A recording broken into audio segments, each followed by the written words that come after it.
I'd like to take you on a journey through a story defined by love, shattered by drama, and set against the backdrop of a world falling apart right before your eyes. In the face of the end, we find out who we truly are. This is their story, and ours. The mockery was often louder than the news. 5 years ago, Roger was the punchline of every backyard barbecue and Friday night bar crawl. His friends, the guys he'd grown up with in the valley, didn't see a visionary. They saw a 20-year-old blowing his inheritance on scary stories. "Come on, live a little, Roger," Marcus would say, nursing a beer while Roger studied blueprints for a geothermal air intake. "You're wasting the best years of your life digging a hole. Think of the truck you could buy. Think of the trips to Vegas." Roger was wasting free money. To them, global warming was a distant, slow-moving problem that meant maybe a few more forest fires or a shorter ski season. They couldn't wrap their heads around the great inversion, the theory Roger had obsessed over. Roger didn't just fear the heat, he feared the correction. His research suggested that as the poles melted, the massive influx of fresh water would shut down the ocean currents. Without that conveyor belt of heat, the northern hemisphere wouldn't just get cooler, it would become an Arctic wasteland. The friends' view. More beach days, eventually. Roger's view. A world where the mercury drops to -40 degrees and stays there for a decade. A world where being outside for more than 10 minutes is a death sentence. The final time they all hung out, 6 months before the 4-hour collapse, the teasing turned sharp. "When the big cold comes, can I borrow your shovel?" Tyler had joked, leaning against the very hatch that would eventually save Roger's life. "Or are you going to keep all those canned peaches for yourself?" Roger hadn't laughed. He'd just looked at the sky, which was a bruised, hazy orange from the distant wildfires. "I'm not trying to be right," he'd said quietly. "I'm trying to be alive." Now, sitting in the bunker at 25, the silence is haunted by those voices.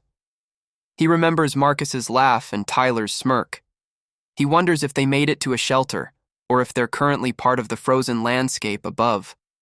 He has the water, the air, and the 20-year supply of peaches. Everything he told them he needed.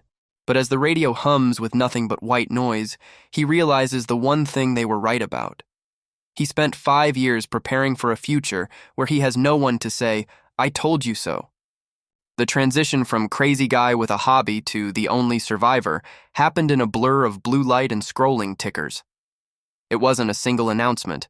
It was a domino effect of panic that Roger watched in high definition until the signals started to flicker. Roger stood in his living room surrounded by packed crates, watching 5 different news feeds. It started as a regional anomaly on Channel 6 and ended as a global blackout on the networks.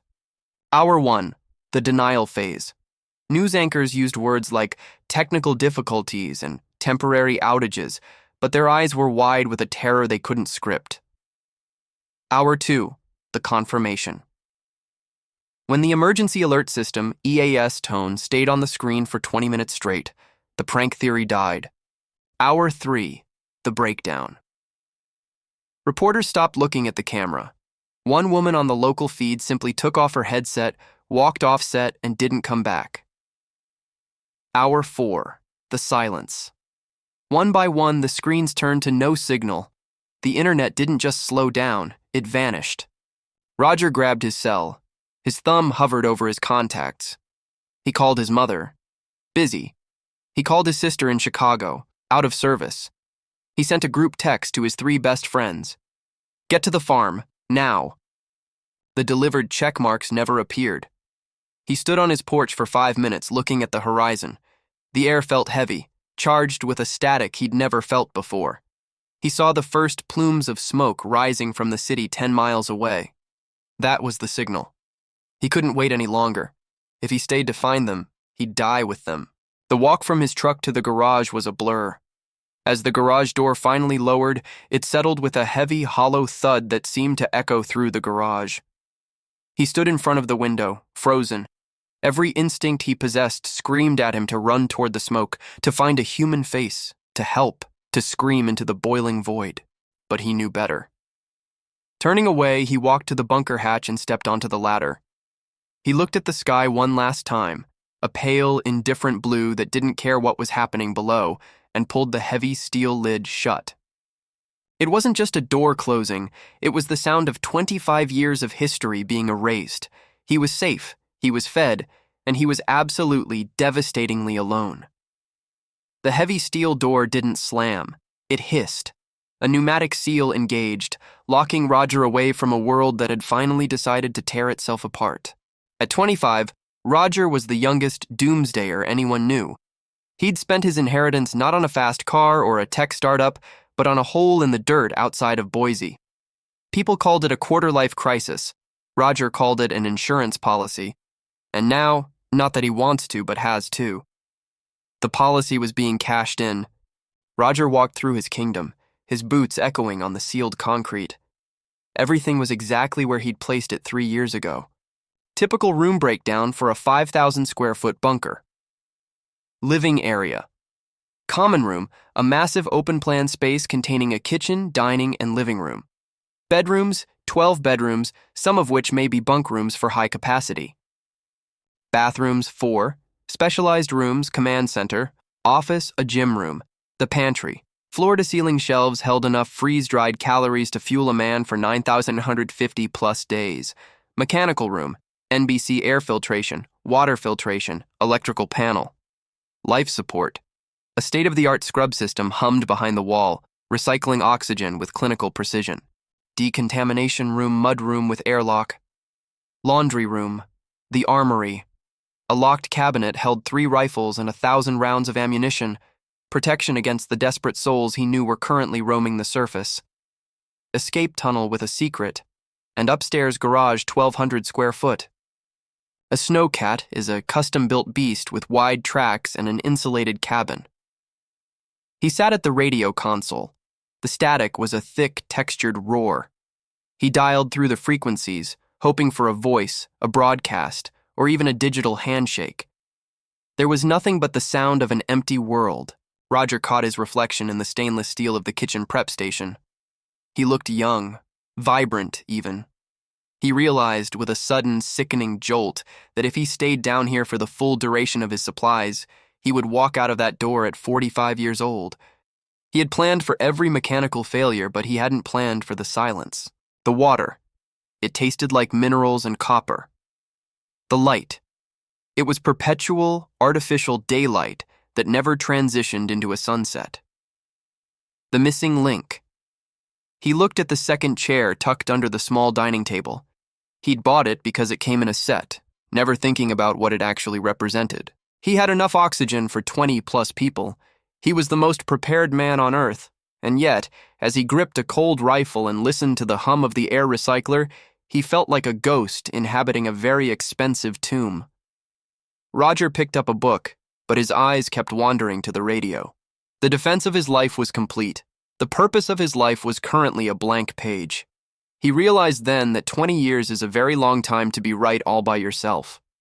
Roger sat at the console, the glow of the frequency dial the only light in the corner office. He wore his headphones tight, pressing the static against his ears as if he could squeeze a human soul out of the white noise. The first 48 hours, the shattered grid. In the beginning, the airwaves were a battlefield. He didn't just hear news, he heard the world breaking in real time. The official voices. Automated emergency alert loops played on a loop for 2 days. Seek shelter immediately. This is not a test. The atmospheric drop is accelerating. The voice was digital, devoid of the fear that Roger was feeling in his marrow. The first responders. He caught snippets of shortwave radio from police and National Guard units. It was chaos. We can't get the Humvee started. The diesel isn't gelled. It's frozen solid. Then, a long silence, followed by, God help us, it's negative 61 degrees in Chicago. The ham operators. These were the hardest to listen to. Amateur radio enthusiasts calling out from their basements. One man in Minnesota kept repeating his coordinates, his voice shaking with a chill that Roger could almost feel through the wire. My heater failed. I'm burning the furniture now. If anyone is listening, tell Pam I'm sorry. Day 4. The static takes over. By Wednesday, the professional stations were gone. The power grids had finally succumbed to the weight of the ice or the lack of technicians to man the turbines. Roger tuned the dial slowly, millimeter by millimeter. He found a signal from a high-altitude weather balloon. It wasn't a voice, just a rhythmic, digital chirp, chirp, chirp. It was reporting data to a receiver that no longer existed. The temperature it broadcasted made Roger's blood run cold. -94 degrees. A lone DJ in Seattle stayed on the air until Friday. He didn't report the news anymore. He just played a scratched vinyl record of jazz on a loop. Between songs, he'd say, "It's a beautiful day in the neighborhood. Stay warm, everyone." On Friday night, the music cut mid-note. The silence that followed was heavier than the static. Day 7, the lone signal. On the 7th day, Roger found something different. It wasn't a broadcast, it was a beacon. A steady, low-frequency pulse coming from the north. The pulse. Thump, thump, thump. It was an automated military heartbeat, likely from a deep subsurface bunker like his own, but much larger. It was a dead man's switch. As long as the pulse continued, it meant the facility was still powered. Roger gripped the microphone. His thumb hovered over the transmit button. He wanted to scream into the void, to tell the heartbeat that he was 25, he was alive, and he had enough peaches for 20 years. But he hesitated. In a world of frozen silence, a voice is a target. He didn't know who was on the other end of that pulse, or if they were the kind of people who shared supplies. He let go of the button, and the mechanical whine of the hatch gave way to a silence so thick it felt heavy. For the first time in his life, he was truly the master of his own world. But that world was nothing more than 5,000 square feet of reinforced concrete. He stood paralyzed in the center of the command hub, his hand hovering over the radio dial. His mind was a storm of contradictions, the safety of total isolation versus the desperate need for a human voice.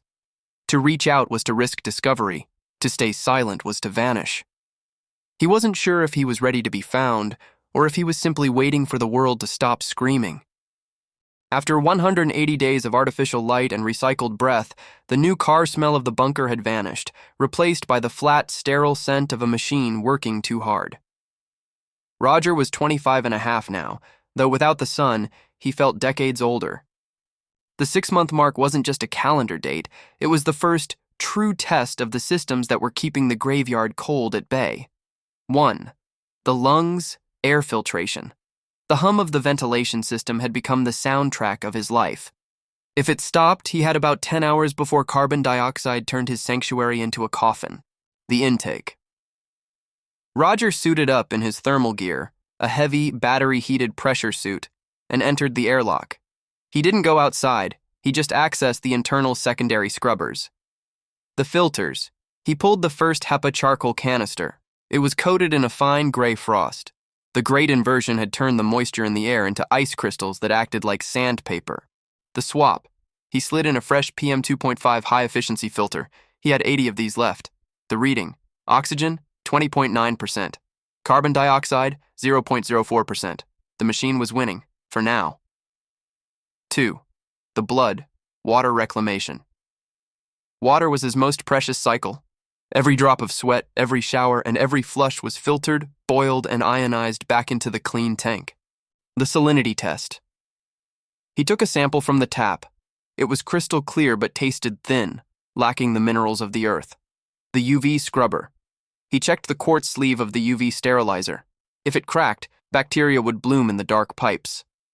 It was holding. The reserve. His 19,000-gallon deep well backup was still 98% full. He hadn't needed to tap into the emergency supply yet, which was a huge psychological win. 3. The fuel, food inventory. Roger opened his inventory alpha log.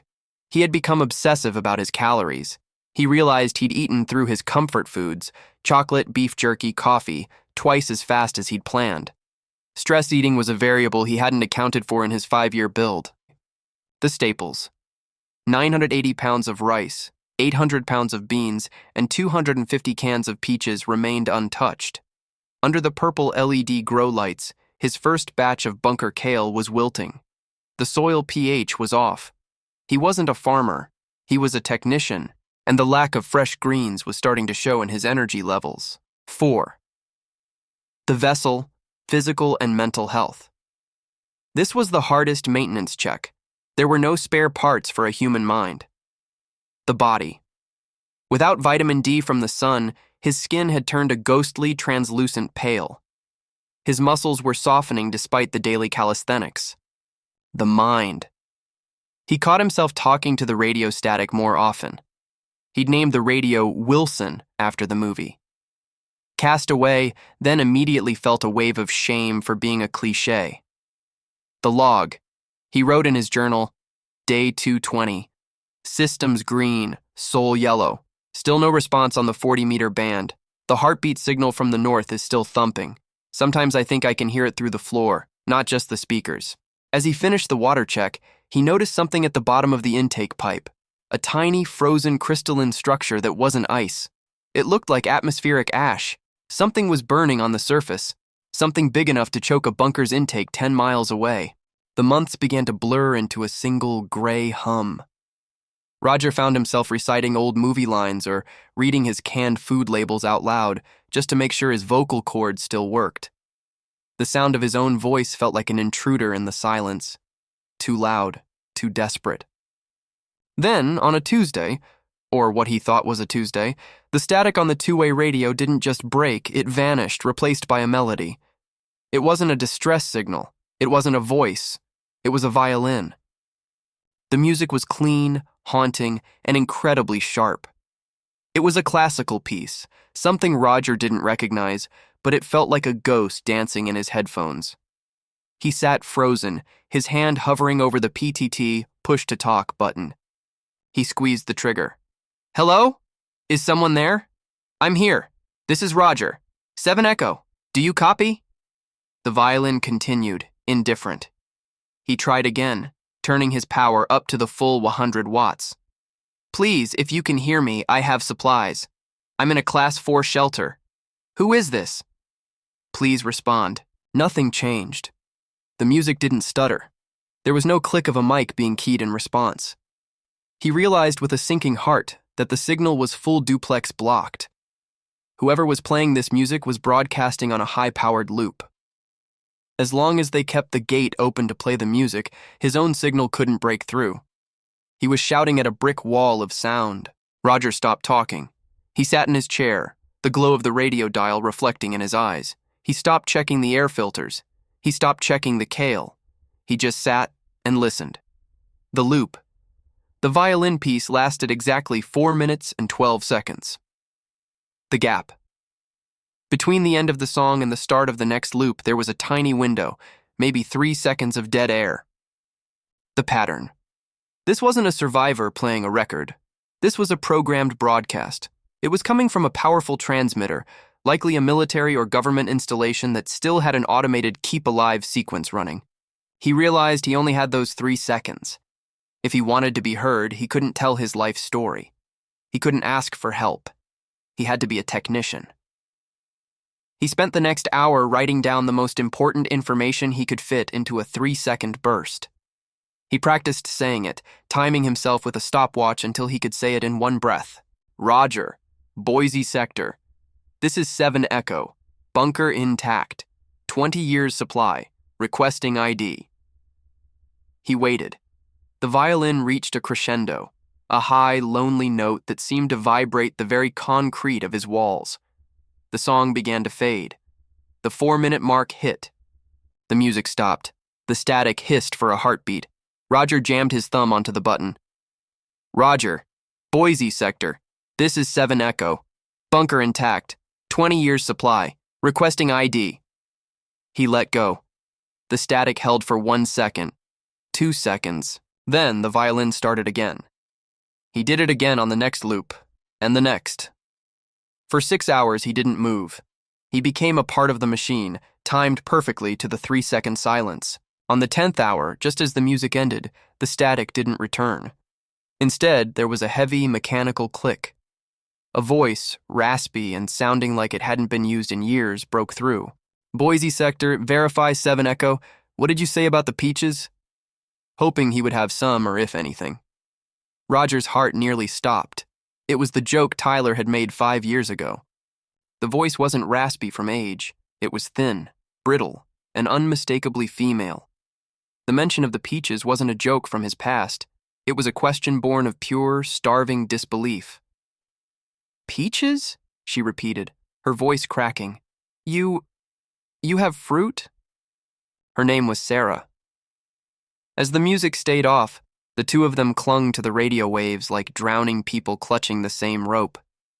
Her story mirrored his, a parallel life lived in a different hole in the dirt 300 miles north. The architect. Her father had been a structural engineer, a man just as paranoid as Roger.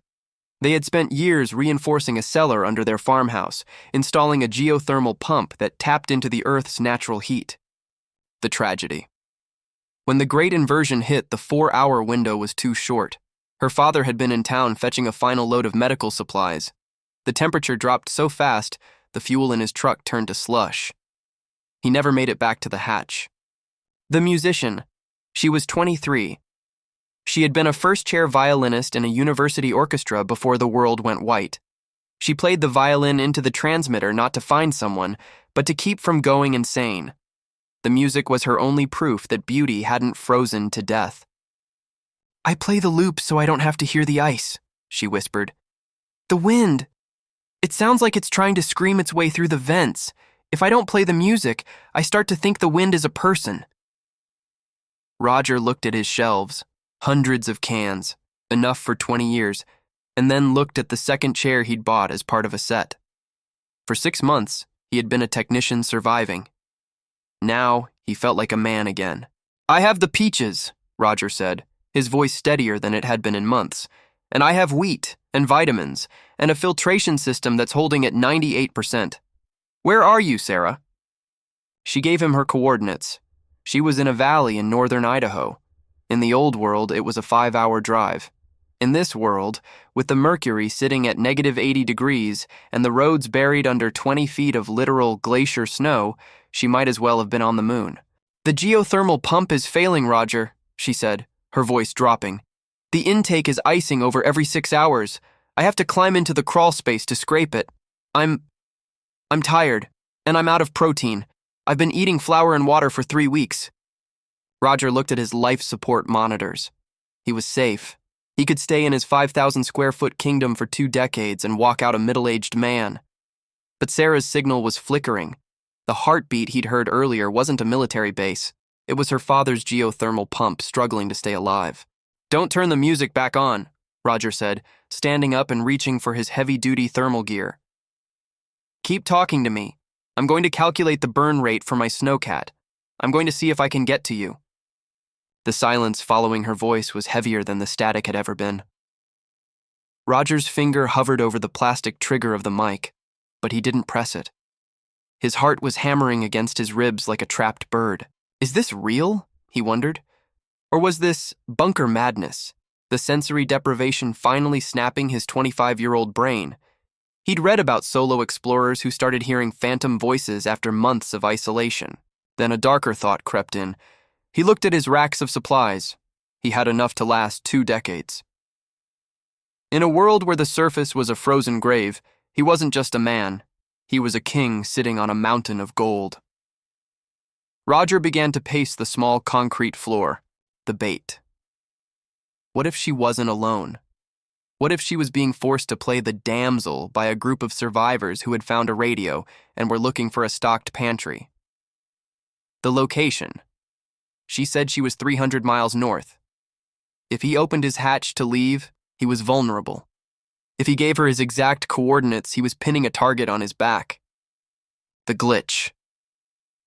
How did she know about the peaches? She said it like a question, but it felt too coincidental.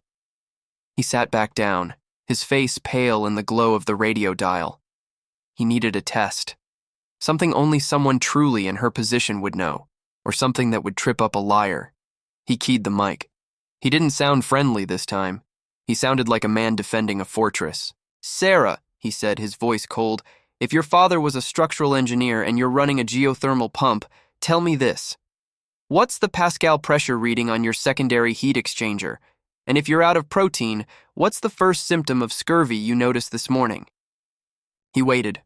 If she was a setup, she wouldn't know the technical specs of a geothermal system. If she was a fake, she'd give a generic answer about being sick. There was a long pause. The static hissed. Then he heard a soft, bitter laugh. Pascal pressure? Roger, the gauge cracked when the intake froze last month. I'm measuring by the vibration in the floorboards. And as for my health, my gums haven't bled yet, but my shins are bruised and I haven't seen a scab heal in 6 weeks. I'm not a raider, Roger.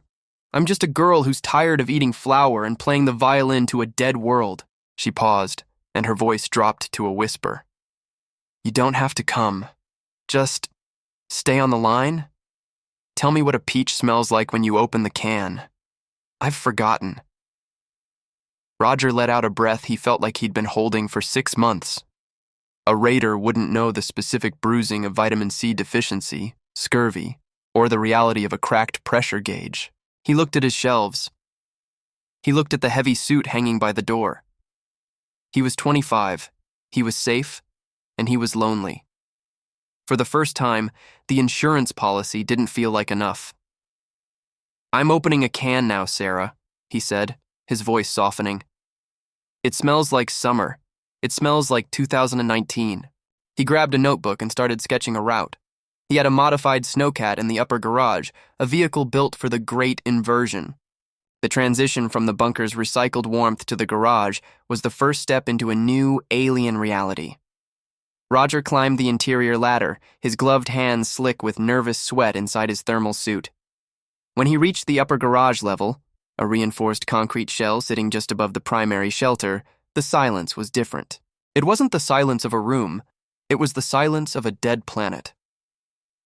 Roger grabbed the manual crank for the reinforced steel shutters. As the gears groaned, a sliver of world appeared through the thick, triple-paned polycarbonate windows. He was on top of the hill, and the world had been erased. The valley below, once filled with the greens of Idaho pines and the browns of distant rooftops, was a flat, blinding sheet of white. He breathed a sigh of relief. The wind had whipped around the hilltop, leaving the snow only 4 feet deep here. His snowcat, a custom-built beast with wide tracks and an insulated cabin, could chew through that like paper. He cracked the external vent just a fraction. A hiss of air rushed in. It didn't smell like smoke or chemicals. It smelled like absolute zero. It was damn cold, a dry, biting frost that turned his breath into a cloud of ice crystals instantly. The air was breathable, but it felt like swallowing needles. Roger hurried back down to the radio. He couldn't leave her yet. If her pump failed while he was en route, he'd be arriving at a tomb. He spent the next 4 hours as her eyes and ears, his blueprints spread across the console. Sarah, listen to the rhythm of the compressor, Roger said, his voice calm and rhythmic. If it's thumping, the intake is restricted. You need to bypass the primary heat exchanger. Look for the red manifold, the one with the brass bypass valve. Through the static, he heard her breathing heavily, the clink of a wrench against a pipe, and the whistling wind on her end. I see it, she panted, but the valve is frozen shut. I don't think I have the strength to turn it. Use the handle of the pipe wrench for leverage, Roger coached. Slow pressure. Don't jerk it or you'll snap the seal. Think about the peaches, Sarah. Think about the smell of 2019. Just one turn. A long silence followed. Roger gripped the edge of his desk so hard his knuckles turned white. Then, a metallic thunk echoed over the radio, followed by the smooth, rising whine of a pump finding its stride. It's humming, she whispered, a sob breaking through her voice. Roger, the floor's getting warm again. Roger looked at his packed bags, his rifle, and the keys to the snowcat. The 300-mile journey was a suicide mission by any rational standard, but rationality had died 6 months ago. I'm coming for you, he said, and for the first time in 5 years, he didn't feel like he was wasting his life. It's 300 miles of ice, and I don't know what's out there, but I have the tracks and I have the fuel. If you can keep that pump humming for 72 hours, I'll be at your hatch. Roger? She called out just as he was about to cut the feed to start his engine. Yeah? Don't forget the can opener. Roger climbed into the cab of the snowcat. The engine turned over with a low, guttural roar that felt like a heartbeat returning to the world. He engaged the tracks, and the vehicle lurched forward, crushing through the 4-foot drifts as it crawled out of the garage and onto the crest of the hill. The white void. The world outside was unrecognizable. The horizon didn't exist. The white of the ground bled into the pale, hazy gray of the sky. The only landmarks were the tops of the tallest pine trees, poking out of the snow like skeletal fingers. The temperature. The external sensor on the dashboard blinked a steady rhythmic warning, -82 degrees. The progress. He was making decent time, the wide tracks keeping him from sinking. He stayed on what he believed was Highway 55, tracing the line where the power poles, now mostly collapsed, used to run. The obstacle. The ghost. Pile-up. 2 hours into the journey, Roger saw a strange, jagged ridge rising out of the snow ahead. It wasn't a natural drift. As he got closer, the shape of a semi-truck trailer became clear, tilted at a 45-degree angle. He slowed the snowcat. It was a massive pileup buried under a layer of ice so thick it looked like a mountain range made of glass. The blockade. A dozen cars and 3 big rigs were jackknifed across a bridge. There was no way to go around. The sides of the bridge dropped off into a deep, frozen ravine. The movement. As Roger looked for a gap to plow through, he saw something that made his blood run colder than the air outside. A flash of movement. Something was living in the wreckage. A pack of shapes, white-furred and lean, emerged from the hollowed-out cabin of a bus. They weren't wolves. They were something hardier, their ribs showing, their eyes fixed on the heat signature of his engine. The standoff Roger gripped the steering lever. He had the weapons he'd stored for 5 years, but he'd never hunted. The people, starving and desperate, began to circle the snowcat. He realized then that the great inversion hadn't just changed the weather, it had reset the food chain. He was no longer a man in a bunker. He was a moving target in a world that hadn't eaten in months. Roger didn't hesitate. He wasn't out here to be a hero of the wasteland. He was out here to be a lifeline. He threw the snowcat into reverse, the tracks screaming as they bit into the ice, and backed away from the starving pack. He steered the vehicle off the embankment and onto the frozen skin of the Payette River. The ice here was thick enough to support a tank, polished smooth by the screaming winds. He left the ghost pileup and its hungry inhabitants in his rearview mirror, his engine roaring as he opened up the throttle on the flat surface. He was 100 miles in, with 200 to go. The snowcat hummed, its heater struggling to keep the cabin above freezing. He keyed the long-range mic, his eyes scanning the whiteout conditions. "Sarah, I'm on the river ice. I cleared the first ridge. How's the temperature holding?" There was a delay, then a burst of static. Her voice sounded smaller, more distant. "Roger." The wind shifted. "It's gusting to 80 miles per hour up here. The geothermal intake it's whistling. That's the sound it makes before it flash freezes. I'm wearing 3 coats and my father's old hunting coveralls, but I can't stop shaking." "Listen to me," Roger said, his voice firm, fighting the urge to floor the accelerator. "Go to the smallest room in the bunker, the one with the most insulation. Do you have the emergency Mylar blankets?" "I have them," she whispered. "But the violin, the wood is starting to creak. The cold is getting into everything."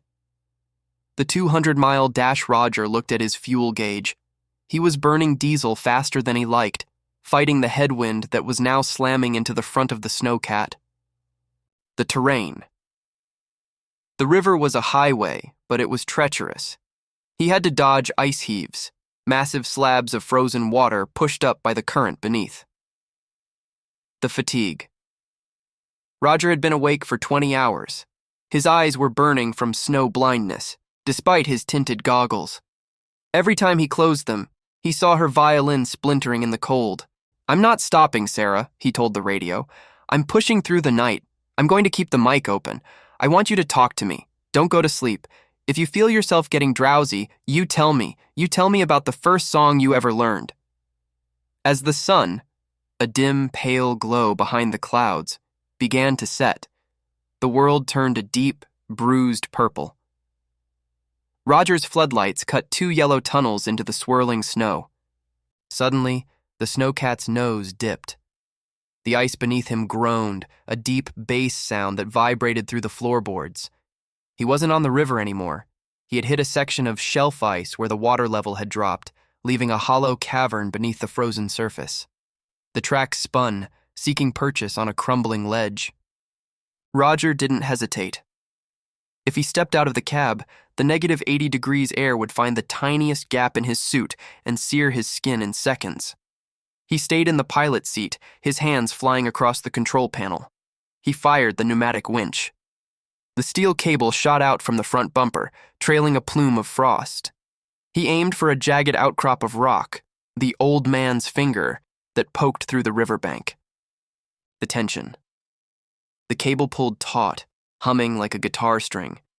The snowcat groaned, its tracks churning up chunks of black, ancient ice. The breakout. With a violent crack, the shelf ice gave way, but the winch held. The vehicle hauled itself up onto the solid bank, the tracks finally finding the frozen soil of the riverbank. Roger leaned back, his chest heaving.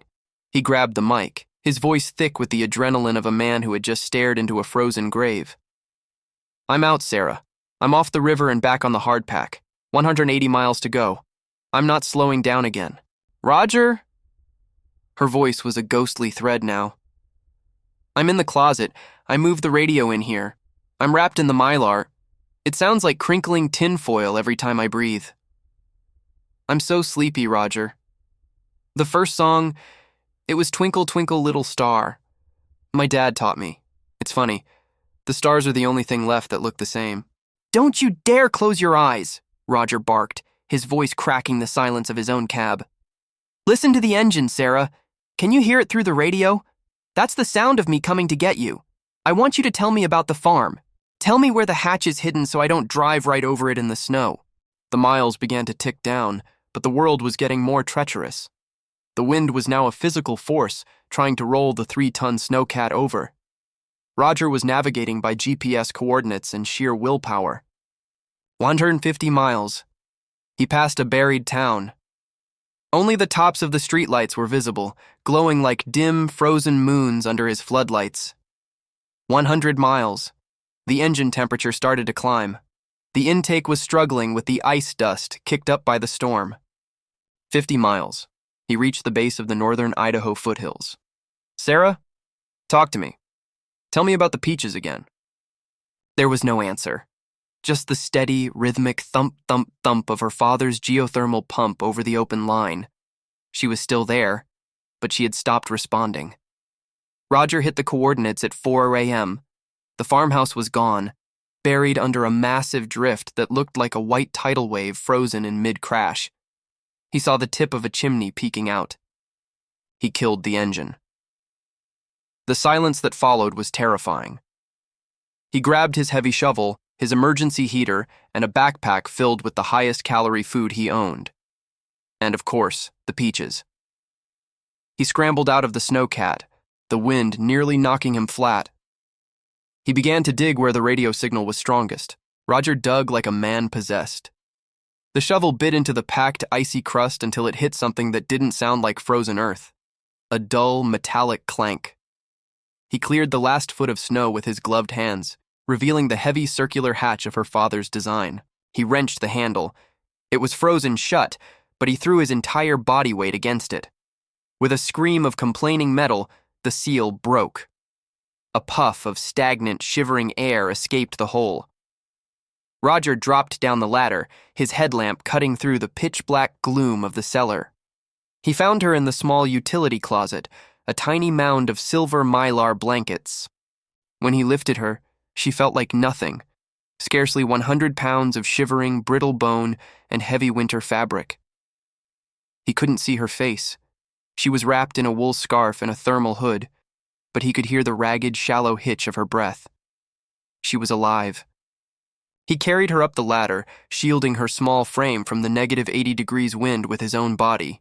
He scrambled into the snowcat, laid her across the bench seat behind the pilot's chair, and slammed the door. Roger didn't wait. He threw the heater to its maximum setting, the vents roaring with hot, dry air. He stripped the frozen outer layers from her, the ice-encrusted scarf and the heavy coat, and wrapped her in the heated blankets from his emergency kit. "Sarah," Roger said softly, his voice cutting through the hum of the engine. "Look at me. I have some high-calorie bars. You need to eat if you can." He tore open the packaging, the crinkle of the foil loud in the small space. As the cab heater blasted, Sarah began to shiver violently, the thaw finally hitting her system. She took the bar with trembling fingers, nodding as she forced herself to swallow small, slow bites. With Sarah beginning to stabilize, Roger shifted the gears. He turned the heavy snowcat around, the treads biting into the ice as they began the grueling 300-mile journey back to the bunker. The cabin. The temperature climbed steadily from freezing to a balmy 70 degrees. As the warmth took hold, the thick frost on the interior windows began to melt, the water weeping down the glass like tears. The sight. 2 hours into the drive, Roger glanced in the rearview mirror. Her hood had fallen back. For a split second, her eyes fluttered open, dark and glassy with exhaustion. She looked at the back of his head, at the glowing dashboard, and then at him. Her lips moved, and her teeth chattered with such violence I feared they might break. She continued to eat with agonizing slowness, a faint tremor of a ghost smile touching her face, but no sound came out. The sheer effort of remaining conscious was too much. Her eyes rolled back, and she drifted once more into the deep, healing sleep of the rescued. As the snowcat's headlights swept across the bend, Roger saw them. It wasn't just the pack from the bridge. The scent of the running engine and the heat of the cabin had acted like a dinner bell in a world where everything else was frozen solid. There were dozens of them now, white-furred, silent, and standing directly in the center of his path. Roger slowed the vehicle, his heart hammering against his ribs. These weren't just animals. They were survivors, just like him, but they were hungry in a way he couldn't imagine. They didn't scatter when the 3-ton snowcat roared at them. They fanned out, flanking the tracks, waiting for a stall or a slip. He glanced back at Sarah. She was a pale ghost under the heated blankets. She had fallen in a shallow, rhythmic sleep. She had no idea the world was closing in. "Stay under," Roger whispered, though she couldn't hear him. The decision to fight. He couldn't turn back, and he couldn't go around. The riverbanks were too steep here. He reached into the rack behind his seat and pulled down the AR-10, the heavy-caliber rifle he'd spent thousands on 5 years ago, while his friends laughed at him. He cracked the small armored firing port in the side window. The air that rushed in was like a liquid nitrogen bath. The first shot. He didn't aim to kill. He fired into the ice at the feet of the lead creature. The crack of the rifle was deafening in the small cabin. A geyser of ice shards erupted. The response. The pack didn't flinch. One of them leaped onto the side of the snowcat, its claws screeching against the reinforced glass of the door, inches from Sarah's head. Roger stopped being a technician. He became the protector of the only other soul left in his world. He sighted through the thermal scope. The people showed up as bright, flickering orange embers against the deep blue of the ice. He squeezed the trigger. 3 times. The heavy rounds thudded into the lead shadows. The pack recoiled, the sudden violence breaking their formation. Roger slammed the snowcat into gear. "Hold on, Sarah," he gritted out. He didn't look at what the tracks were rolling over. He kept the throttle pinned, the engine screaming as it fought the drag of the snow and the chaos of the pack. He fired out the port one last time, a warning to the ones trailing behind, until the river bend swallowed the ghost pack in a cloud of kicked-up ice dust. 10 miles later, Roger finally let go of the rifle's grip. His hands were shaking so hard he had to pull over for a second to breathe. Sarah hadn't moved, but a single strand of her hair had fallen across her face. He reached back and gently tucked it away. She was warm. She was safe. And the 25-year-old man who had built a bunker out of fear realized he had finally found something worth fighting for. "Almost home," he whispered. "We're almost to the Peaches." "Roger," Sarah whispered, her voice stronger now. "We're here. Let's get you out and get you into the bunker." She looked up at him, a genuine thank you in her eyes. Her lips had stopped their violent chattering, and a faint, healthy color was finally returning to her cheeks. The garage door hissed shut, sealing out the howling Idaho wind with a final mechanical click. Roger didn't even wait for the snowcat's engine to cool. He gathered Sarah into his arms and carried her down the final ladder, her light frame still wrapped in mylar blankets that crinkled rhythmically with every step. The bunker felt different now. It was no longer just a concrete box designed for a technician to hide in. It had become a sanctuary. Roger laid her on the secondary bunk, tucking the heavy wool blankets around her to trap every bit of emerging warmth. As he turned to adjust the environmental controls, her hand shot out and gripped his forearm. "Please stay," she whispered. "Just sit with me. I'm getting warmer. I just need to know you're real." "I'm real, Sarah. I'm not going anywhere," he promised. "I'll be right back with some tea, and then I'll sit with you. I promise." Roger walked to the main console and looked at the fuel gauge on the wall. To bring the entire bunker up to a comfortable 75 degrees would eat through his diesel reserves months ahead of schedule. He hesitated, the technician in him frantically calculating the loss, the math of survival clashing with the math of the heart. Then, he looked at Sarah. Her eyes opened for a fleeting second, unfocused and glazed, before her heavy lids slid shut again. He slammed the thermostat upward. The hum of the furnace deepened into a roar, a defiant challenge to the Idaho winter. As the room temperature climbed, the shivering subsided into a soft, steady tremble. Roger sat in the chair next to the bed, a book open on his lap, watching the color slowly return to her cheeks.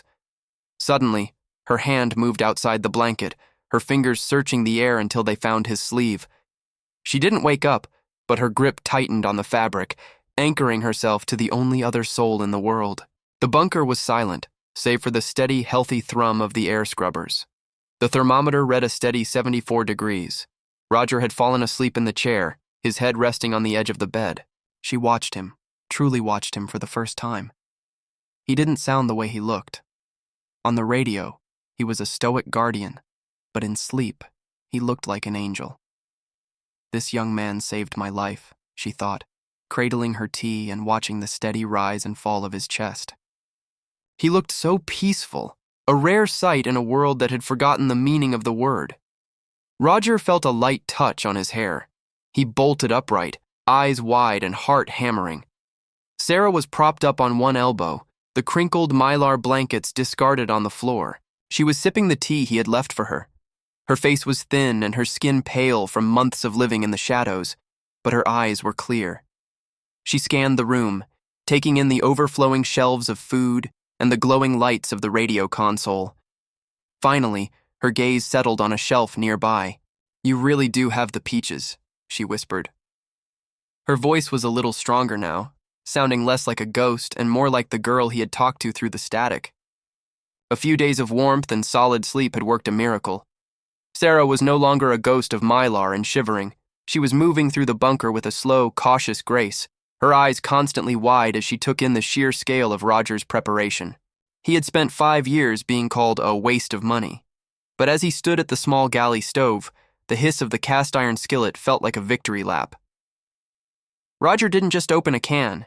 He went into his deep freeze reserves, the stuff he'd planned to save for the 5-year anniversary of the inversion. A thick-cut ribeye steak, vacuum-sealed and frozen in 2025, hit the pan. The smell of browning fat and protein filled the 5,000-square-foot space, a scent so rich it felt like it had its own weight. Potatoes he'd grown in his hydroponic bins, mashed with powdered milk and real butter, and a side of green beans that still had a snap to them. "I thought I'd never see food that wasn't gray again," she whispered. She took the first bite, and for a moment she closed her eyes, her shoulders dropping as the calories hit her system. "Roger, this is... I don't have the words." Between bites, the silence in the bunker changed. It wasn't the lonely silence of a tomb anymore. It was the quiet of two people processing the fact that they weren't the last ones left. "My dad always said there would be people like you," she said, setting her fork down. "People who didn't just wait for the end, but built a way past it. I used to think he was just trying to keep me from being scared. I didn't think I'd actually find you." Roger leaned against the counter, watching her. For 5 years, he'd lived for the systems, the air, the water, the fuel. Seeing her eat, seeing the color in her lips, He realized he'd finally found the one system he'd forgotten to plan for, a reason to keep the lights on. "I didn't build it for this," Roger admitted, his voice a bit gruff. "I built it because I was afraid, but having you here, it makes the fear feel like it was worth something." A few months had slipped by in a blur of routine. They worked side by side, a well-oiled machine of system checks, maintenance logs, and inventory counts. But beneath the chores, something new was taking root. It started with small things: an accidental brush of shoulders in the narrow hallway, a lingering smile over a meal, or Roger holding her gaze just a second longer than necessary. Some days, Sarah would watch him from across the console, waiting to see if he'd notice, only to look away blushing when he did. It was a careful, quiet dance they were performing, an unspoken rhythm between two people who weren't quite sure how to move from survivors to something more. After the evening meal, Sarah looked at his radio setup with a professional eye. "You know," she said, touching the dial of the two-way, "if we combine your transmitter's power with the directional antenna I saw in your garage, we could reach much further than 300 miles. We could find the others." Roger looked at the radio, then at her. The idea of opening their world even further was terrifying, but looking at the empty chair across from him, he knew he couldn't stay in a concrete box forever. "We have enough food for 2 people for 20 years, easily," Roger said, pulling up a chair next to her. "If we're careful with the fuel, we have time. Where do we start looking?" Sarah smiled, and for the first time, it reached her eyes. "Let's start with the frequency I heard before I met you. There's a signal coming from the coast. It's faint, but it's there." 6 months had passed, and the technical routine was no longer enough to distract Roger from the truth. He was falling for her. He had no idea how to ask her out, or if dating even existed in a world that had ended. "Oh my God," he thought, "it's been so long. How do you even do this? Especially when your entire world is underground and it's just the two of you." Every time he looked at her, he felt those familiar, frantic butterflies. He'd face a blizzard or a mechanical failure without blinking, but the idea of rejection terrified him. What if she didn't feel the same? What if saying something ruined the only friendship he had left in the world? The sudden, sharp chirp of the environmental monitor cut through the quiet of their post-dinner peace. It was a sound Roger usually associated with minor glitches, but this beep had a different cadence.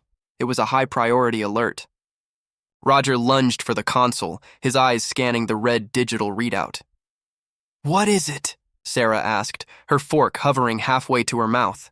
She had learned to fear noises in the dark. "The external ambient sensor," Roger muttered, his fingers flying over the keyboard to pull up the 24-hour graph. It's the temperature. It's moving." Current reading, negative, 71 degrees. Previous reading, 1 hour ago, negative 84 degrees. Trend, an upward climb of 13 degrees in 60 minutes. In a world defined by the Great Inversion, a temperature rise wasn't a sign of spring. It was a sign of atmospheric instability. To a normal person, negative 71 degrees still sounds like a frozen hell, but to a technician like Roger, it was a warning. "Is it the sun?" Sarah asked, a glimmer of hope in her voice. "No," Roger said, his face grim. "The sun doesn't have that kind of power anymore. If the temperature is rising this fast, it means the pressure is dropping. We're not looking at a thaw, Sarah. We're looking at a cyclonic inversion. A massive storm front is moving in. When the pressure drops that fast, the wind is going to follow it." He pulled up the external camera feed. The whiteout on the screen was becoming more violent. The snow wasn't falling anymore. It was being ripped off the ground and hurled sideways. The air intake. If the temperature kept rising toward negative 60 degrees, the snow would become sticky, the perfect consistency to clog the intake vents and freeze into a solid block of ice. The structural load. The wind was already gusting at 90 miles per hour. If it hit 120, the external sensors and the radio mast he'd worked so hard to maintain could be sheared right off the roof. Roger stood up, grabbing his heavy toolkit. "We have to lock down the secondary vents. If the intake clogs, we'll have to switch to internal scrubbers, and those only last 48 hours. I need you to watch the pressure gauge. If it hits 28 inches, tell me immediately. That's the red zone for the hatch seals." She stood up, her face pale but determined. "Tell me what to do." I'm not going back to the cold, Roger. Roger looked at her, then at the monitor. -55 degrees. The world was warming up just enough to try and kill them one more time. The siren for the air quality monitor didn't just beep. It wailed. A piercing, rhythmic shriek that meant the oxygen levels were dipping and the carbon dioxide was climbing. The sticky snow from the -45 degrees warm-up had finally packed into the external intake, sealing the bunker like a cork in a bottle. "Sarah, look at the sensor!" Roger yelled over the alarm. "The airflow is down to 10%. We're breathing what's in the room, and that's it." He grabbed a long, flexible brush and a heat gun. He led her to the primary intake manifold in the main living area. "This is the lungs. I need you to stay here. If you hear the motor straining, use the heat gun on the pipe. Not too close, just enough to melt the frost inside the valve. Keep this brush moving through the secondary port to clear the slush." "I've got it," she said, her hand steady as she took the tools from him. "But Roger, I have a question. What about the battery backup?" Roger froze. "Oh, crap. You're right. Okay." He checked the monitors, his face tightening as the data scrolled by. The battery arrays in the sub-basement are off-gassing because of the heavy load from the heater. If the vent down there is clogged, hydrogen gas will build up. One spark and the whole floor goes. I have to clear it, now. Roger descended the metal stairs into the sub-basement. The air down here felt different, heavy, sweet, and dangerously still. As he reached the bottom step, a cold realization washed over him, sharper than the Idaho frost. He'd made a fatal mistake. In his haste to be the hero, he hadn't put on his respirator. One breath of the concentrated hydrogen was enough to make his head swim, and the spark-proof door was already swinging shut behind him. The air down there was heavy, smelling of sulfur and acidic rot. The hydrogen gas had already displaced the oxygen. Before he could even reach the vent lever, his head began to swim. His lungs burned, gasping for air that wasn't there. He turned to go back up the stairs, but his knees buckled. He reached for the railing, his vision tunneling into a black dot. He collapsed onto the cold concrete, just feet away from the stairs, his consciousness slipping away as the alarms above continued to scream. On the main floor, Sarah finished clearing the primary intake. She heard the familiar whoosh of fresh air returning to the room, but the alarms in the basement were getting louder. "Roger?" she called out. No answer. She ran to the doorway of the sub-basement. In the dim red glow of the emergency lights, she saw him, slumped at the base of the stairs, motionless. She didn't panic. She didn't have time to. She grabbed both respirator masks hanging by the door, pulled the straps tight until the rubber sealed against her face, and took a deep, filtered breath. She flew down the stairs. She put the mask on him, pulled straps tight. She didn't try to lift him. She knew she couldn't. Instead, she grabbed him under the arms and used her legs. Breathing hard, she threw her entire weight into the pull. Every time she pulled, she was groaning. Her legs began to tremble under the strain, muscles screaming for relief. "Roger!" she yelled, her voice raw. With one final, lung-bursting breath, she hauled him upward, her arms shaking violently as she fought for every inch. The moment they cleared the landing of the main floor, she slammed the basement door shut and tore his shirt open. "Roger, breathe!" She performed a sternum rub on his chest. "Please, Roger, breathe!" A few seconds later, Roger's chest hitched. He coughed, a violent hacking sound as the fresh oxygen from Sarah's work on the upper vents hit his lungs. His eyes snapped open, unfocused and bloodshot. "Sarah?" he gasped, clutching his throat. "You're okay," she whispered, her voice shaking now that the danger had passed. She was still wearing the mask, looking like a high-tech angel in the red light. "The vents are clear. I fixed the lungs, and I got you out of the stomach. We're still here." Roger looked up at her, the girl he had rescued just months ago. He had spent 5 years preparing to save himself, but he realized then that he'd never have survived this night without her. The 25-year-old technician reached out and took her hand. Roger was still shaky, his lungs feeling like they'd been scrubbed with sandpaper. He tried to stand, but Sarah pushed him back down into the chair. "You stay," she said, her voice firm. "You're still gray. Just tell me what to do." He gestured weakly toward the basement door, his voice a raspy, jagged whisper. "Halfway down the stairs, left wall. There's a gray junction box. Crack it open. Hit the red button inside, the emergency scavenge fan. Push it and run. Don't wait for it to kick in. The air in the basement felt heavy, thick with the metallic tang of ozone and something far more dangerous. She didn't wait. She plummeted down the stairs, her boots echoing against the metal risers. 1, 2, 3, 4. She hit the halfway point and pivoted left. There it was, a dull, gray metal box bolted to the concrete wall, looking far too small for the life-saving job it was about to do. Her fingers fumbled with the latch. The metal was biting cold, slick with condensation. She wrenched it open, the hinges screaming in the silence. Inside sat a single, recessed red button, glowing with a faint, ominous light. She slammed her palm against it. For a heartbeat, nothing happened. Then, the mountain itself seemed to groan. Somewhere deep in the vents, a massive turbine roared to life. It wasn't the smooth hum of the Hope 2's heater. It was a violent, hungry sound, a mechanical beast waking up to swallow the poisoned air. The suction was immediate. She felt the pressure change in her ears, the wind whipping her hair forward toward the stairs. Out! Get out! Her mind screamed. She scrambled back up the steps, her lungs burning as the fan began to howl. She reached the landing, grabbed the heavy steel handle of the basement door, and heaved it shut just as the scavenge fan hit full power. The thud of the door ceiling was the most beautiful sound she'd ever heard. She collapsed against the wood, her chest heaving. On the floor, the man lay still, his shirt torn open, his skin pale but his chest rising and falling in shallow, rhythmic jerks.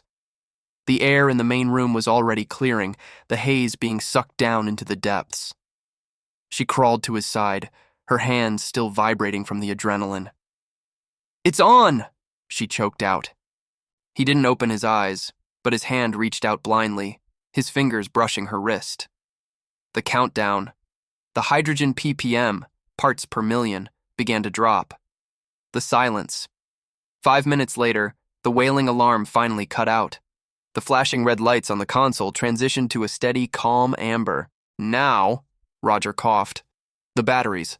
They're overcharged and off-gassing because the storm is messing with the external ground link. We have to take them offline and run on the capacitor bank for a few hours." Sarah helped him to the console. With a few keystrokes and a final physical throw of the main breaker switch on the wall, the hum of the bunker changed. Power status, main array, disconnected, emergency reserve, 92%, capacitor bank active. The silence was absolute. The fans stopped. The lights dimmed by 20%. "We're on a clock now," Roger said, leaning his head back against the cool concrete wall. "The capacitors will give us about 6 hours of light and heat. By then, the storm should pass, the batteries will have cooled down, and we can vent the basement one last time." Sarah sat down on the floor next to him, leaning her head on his shoulder. They were both exhausted, covered in grease and the smell of sulfur, but the air they were breathing was clean. "You know," Sarah said softly, watching the dim amber lights of the control board, "I used to be terrified of the silence in my cellar. I thought it meant the world was dead. But this silence, it feels like we actually won." Roger looked at his hands, the hands that had built this place out of fear. Then he looked at her. "We did win. For today, anyway." The 6 hours of dimmed power transformed the bunker. Without the roar of the main fans and the harsh overhead LEDs, the space felt less like a laboratory and more like a home. The amber emergency lights cast long, soft shadows, flickering slightly as the capacitor bank hummed in the floorboards. Roger didn't go to the radio. He didn't check the sensors. He walked to the pantry and pulled down the can he had promised her since the first day they spoke. The peaches. He used a manual can opener, the rhythmic click-turn-click echoing in the quiet. When the lid popped, the scent hit them both. Syrup, sunshine, and a world that was once warm. The tasting. He handed her a vintage silver fork. Sarah took a slice, her eyes closing as she savored the sweetness. It was the first thing she'd tasted in months that didn't have the metallic tang of survival food. The shared moment. They sat on the floor, leaning against the cold concrete of the main pillar, passing the can back and forth. In the low golden light, Roger found himself looking at her, really looking at her for the first time. For 5 years, Roger had been obsessed with specs. He saw people as calories, lungs as air exchange rates, and life as a series of maintenance logs. But as Sarah laughed at a small drop of syrup on her thumb, the technician in him went quiet. She had deep, intelligent eyes that had seen the end of the world and refused to blink. Her hair, though messy today, caught the amber light like spun copper. He realized she wasn't just a survivor he had salvaged. She was the first beautiful thing he'd seen in a half-decade. "What?" she asked, catching him staring. She wiped her face, a small flush of color returning to her cheeks. "Do I have peach on my nose?" "No," Roger said, his voice lower than usual. I forgot what it was like to look at someone and not just be checking their pulse." Sarah set the can down. The silence between them wasn't awkward. It was heavy with the weight of everything they'd survived to get to this moment. She reached over and touched the calluses on his hand, marks from 5 years of digging and building. "You built all of this to save a life," she whispered. "You just didn't know whose life it was going to be." Roger managed a small, tired smile as he steadied himself. "Let's get cleaned up. Let's meet back here in, say, 20 minutes? "See you in 20, Sarah said softly, the adrenaline finally fading into a warm glow. They retreated to their respective showers, the sound of the water soon echoing through the bunker. Under the spray, Sarah leaned her head against the cool tile, her thoughts entirely consumed by the man in the other room. Across the hall, Roger let the water wash away the grime of the basement. "How lucky am I?" he thought, closing his eyes. "She's beautiful, and she saved my life." He looked at his hands, still slightly shaking. "I wonder if she feels even a fraction of what I'm feeling right now." 20 minutes later, the air in the main room was crisp and clear, thanks to the scavenge fan. Sarah stepped out first, her hair damp, wearing a clean, oversized sweater. When Roger finally stepped out, he looked different. Younger, though still weary. He stopped when he saw her standing there in the soft light. The silence between them wasn't awkward anymore. It was heavy with everything they hadn't said yet. Sarah leaned over and pressed a soft kiss to his cheek. Roger looked up at her, his eyes searching hers. "What was that for?" he whispered. "You saved me," she said, her voice steady. "I think we have saved each other. And you're handsome." The capacitor bank ticked down another %. The air was getting a bit cooler as the heater ran on half power, but for the first time in his life, Roger wasn't worried about the thermal loss. He moved a little closer to her, the insurance policy finally paying out a dividend he hadn't known he was entitled to. Roger moved closer, his face inches from hers until they were barely touching. You could feel the warm air between them, a shared breath in the quiet of the room. Sarah leaned forward, her lips meeting his in a slow, tentative kiss that quickly deepened as the rest of the world faded away. He stood up, never breaking eye contact, and took her hand. She followed him to the bed, leaving the cold reality of the bunker behind. For the next few hours, there were no filters to monitor, no food updates to track, and no LED lights flashing warnings in the dark. There was just the two of them finally enjoying a moment that belonged only to them. As the 6th hour approached, the lights flickered, a sign that the batteries were cooled and ready to be brought back online. The peace was ending, and the work of staying alive was about to begin again. "Ready to turn the world back on?" Sarah asked. She stood up, smoothing her oversized shirt and offering him a hand to help him up from the bed. "In a minute," Roger murmured. Instead of taking her hand, he gently pulled her back down. She tumbled to his side, her hand landing naturally against his chest as she looked up at him, breathless. Roger met her gaze, his voice dropping to a low, honest rasp. "I just want to hold you for a few more minutes." Sarah didn't pull away. Instead, she leaned in, meeting him halfway with a slow, lingering kiss that tasted like shared survival and new hope. "Okay," she whispered against his lips, her hand tightening on his shirt. Let's just watch the shadows for a few more seconds. The roar of the primary fans returned as Roger threw the main breaker. The bunker hummed back to life, the harsh white LEDs chasing away the intimate amber shadows of the last 6 hours. The honeymoon of the dimmed power was over. The reality of the frozen world was back. Roger checked the external sensors immediately. Temperature steady at -72 degrees. The rapid climb had stopped, but the cold was still deep enough to turn exposed skin into glass. About 35 days later, wind dropped from 90 miles per hour to a low, mournful whistle of 15 miles per hour. The cyclonic inversion had passed, leaving a world buried in a fresh, lethal layer of powdered ice. "The air is clear enough for a long-range bounce," Roger said, pulling the second chair up to the radio console. He didn't just sit. He made room for Sarah, his hand brushing hers as he reached for the frequency modulator. For the first time, he wasn't just scanning, he was hunting. "The signal I heard was on the 12-meter band," Sarah whispered, her eyes fixed on the flickering green needle of the signal strength meter. "It was rhythmic, not like your violin, it was data, burst transmissions." Roger tuned the dial. Scritch. Hiss.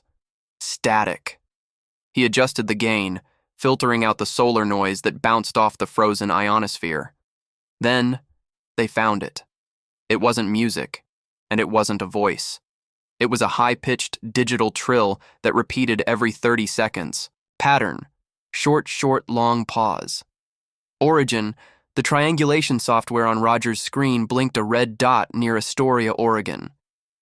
"That's a military-grade encrypted handshake," Roger muttered, his brow furrowing.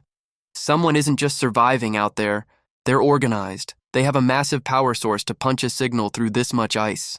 The excitement in the room cooled instantly. 5 years of isolation had taught Roger that organized didn't always mean friendly. In a world where resources were the only currency, a bunker like his, stocked for 20 years, was a prize. "If they have that kind of tech," Sarah said, her voice dropping, "they might have the means to track a return signal. If we transmit to them, they'll know exactly where this hill is." Roger looked at the transmit button. He looked at Sarah, then at the heavy steel door that protected them. "We're a target," Roger admitted, "but we're also a dead end if we stay silent forever. We need to know if that signal is a rescue op or a scavenger fleet." The first ping. He didn't send a voice message. He didn't mention the peaches or the bunker.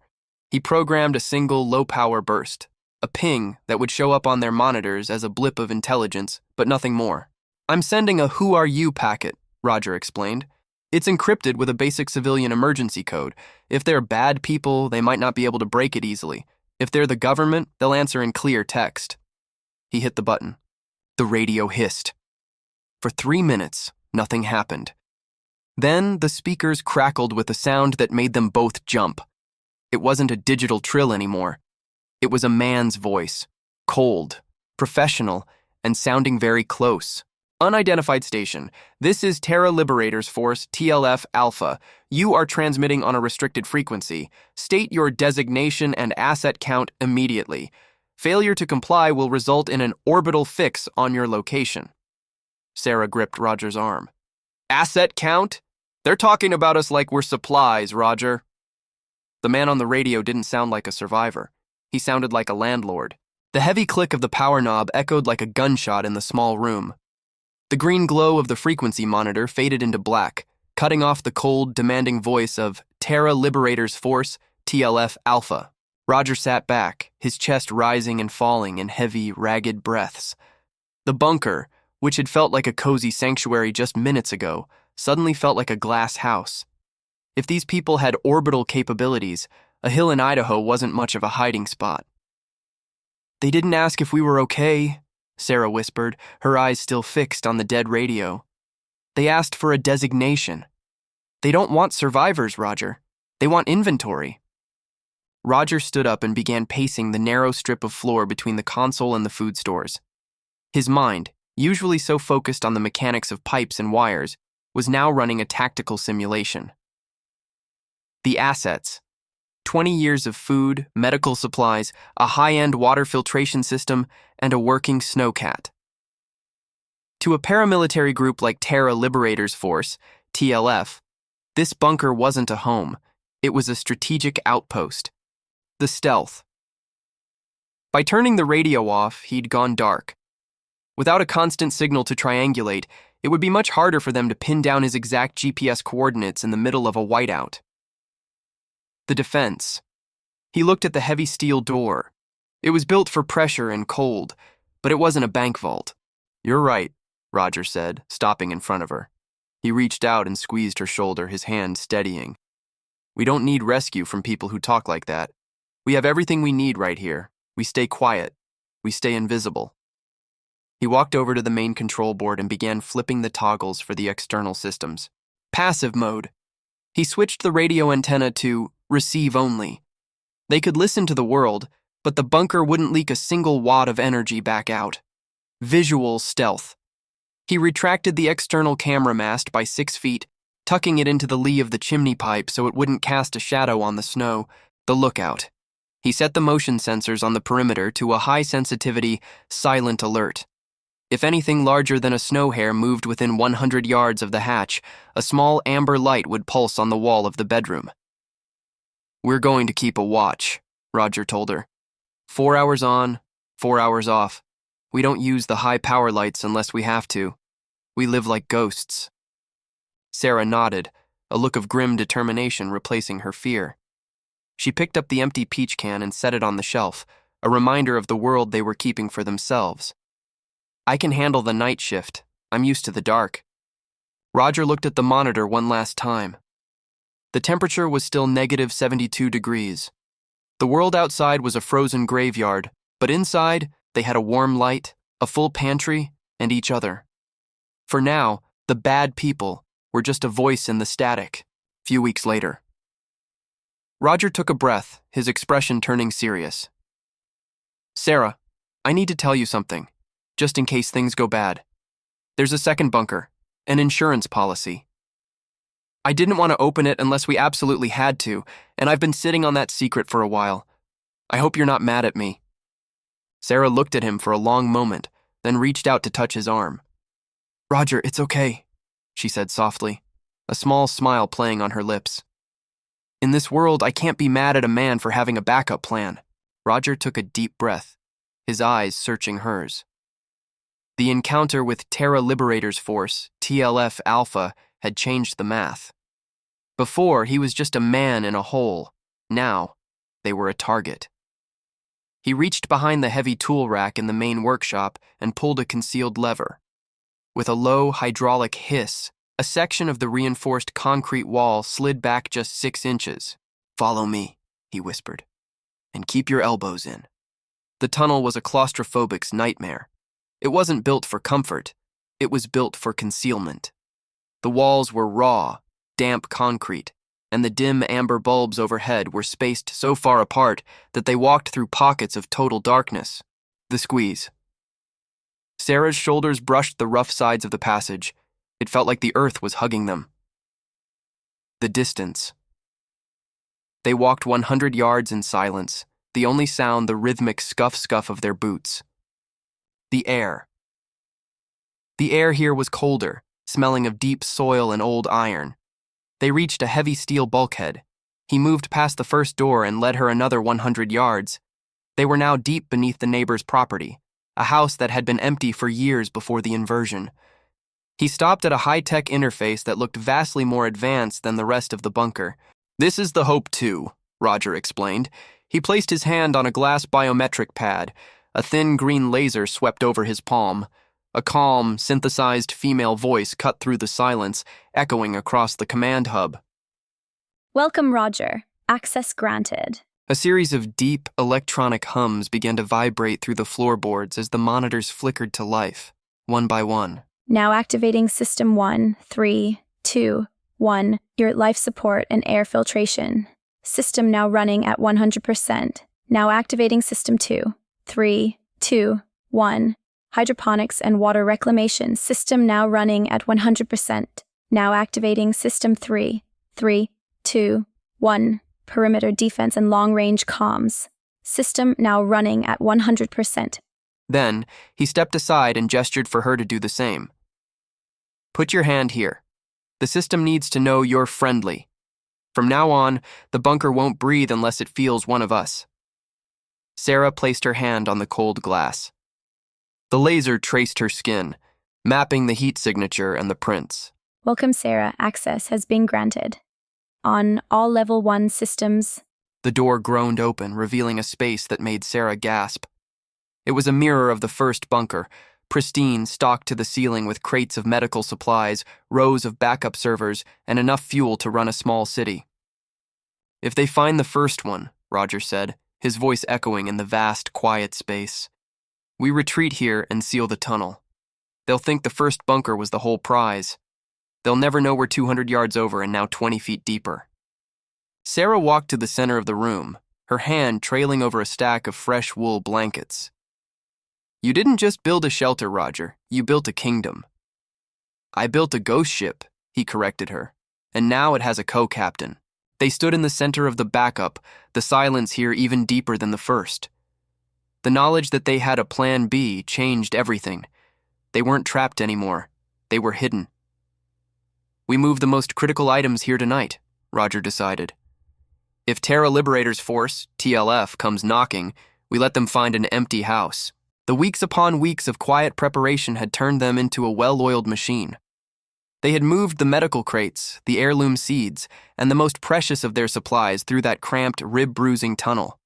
It felt like a drill, until the perimeter alarm didn't just pulse amber, it turned a screaming strobe light red. The monitors in the main workshop showed the unthinkable. The heavy garage shutters hadn't just been breached, they had been sheared off by some kind of thermal lance. Figures in white high-tech tactical gear were pouring into the upper level. They weren't scavengers. They were Terra Liberators Force, TLF. "Sarah, go, now!" Roger's voice was a roar, cutting through the chaos of the sirens. She didn't argue. She grabbed the final bug-out bag and dove into the narrow slit in the workshop wall. "Roger, hurry!" Roger stayed back for 10 seconds. 10 seconds that felt like 10 years. He smashed the radio console with a sledgehammer and pulled the scuttle pins on the main server. He wanted them to find nothing but empty shelves and dead silicon. "They're down here. Thermal signatures in the workshop," a voice boomed from the stairs. The heavy boots of the Terra Liberators Force, TLF team thundered on the metal grates. Roger dove into the tunnel just as the first explosion detonated in the workshop behind him. The pressure wave slammed the hidden door shut, but he didn't wait to see if the seal held. He scrambled through the umbilical, his shoulders raw and bleeding as he scraped against the concrete. Sarah was standing at the first bulkhead, her hand hovering over the lever. "Roger, move!" He slid through the gap, and she slammed the first door, but they could hear the muffled thud, thud, thud of the Terra Liberators Force, TLF team hitting the hidden wall. Roger didn't stop. They sprinted the final 100 yards to the second bunker, the Hope 2. They burst through the final door. Sarah lunged for the biometric pad, her palm slapping against the glass. Roger slammed the execute button on the wall-mounted override. A calm, synthesized female voice replaced the chaos of the sirens, broadcasting through the tunnel speakers they had just left behind. Stand by. Initiating total sector isolation protocol. Closing sector 1 in 3, 2. A massive steel slab dropped at the workshop entrance. You could feel the metal slam the floor. Closing sector 2 in 3, 2. The midpoint of the tunnel was crushed by a 4-ton hydraulic gate. Closing sector 3, 3, 2, 1. The final door between them and the world hissed shut with a vacuum seal. Stand by. Initiating total sector isolation protocol. Has confirmed all sectors sealed.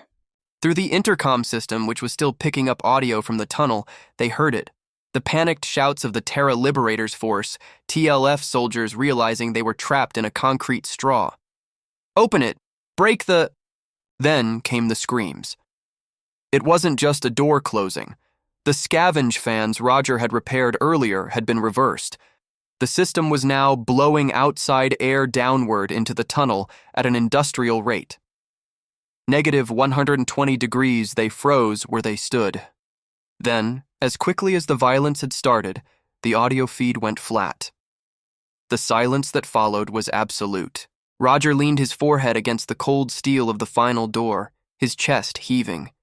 Sarah was still standing by the pad, her hand shaking as she pulled it away from the glass. "Roger." Sarah's voice trailed off into a hollow whisper. "I just killed them. What have I done?" Roger reached out, his hands trembling slightly as he gently cupped her face, forcing her to look at him. "Sarah, listen to me. We are alive. They made a choice to come for us, and we made a choice to survive. We're safe now. That's all that matters." Roger looked at the monitors. The thermal signatures in the tunnel were fading from orange to a cold, dark blue. "They didn't come to help us, Sarah. They came to harvest us. We did what we had to." They were 40 feet deeper than before.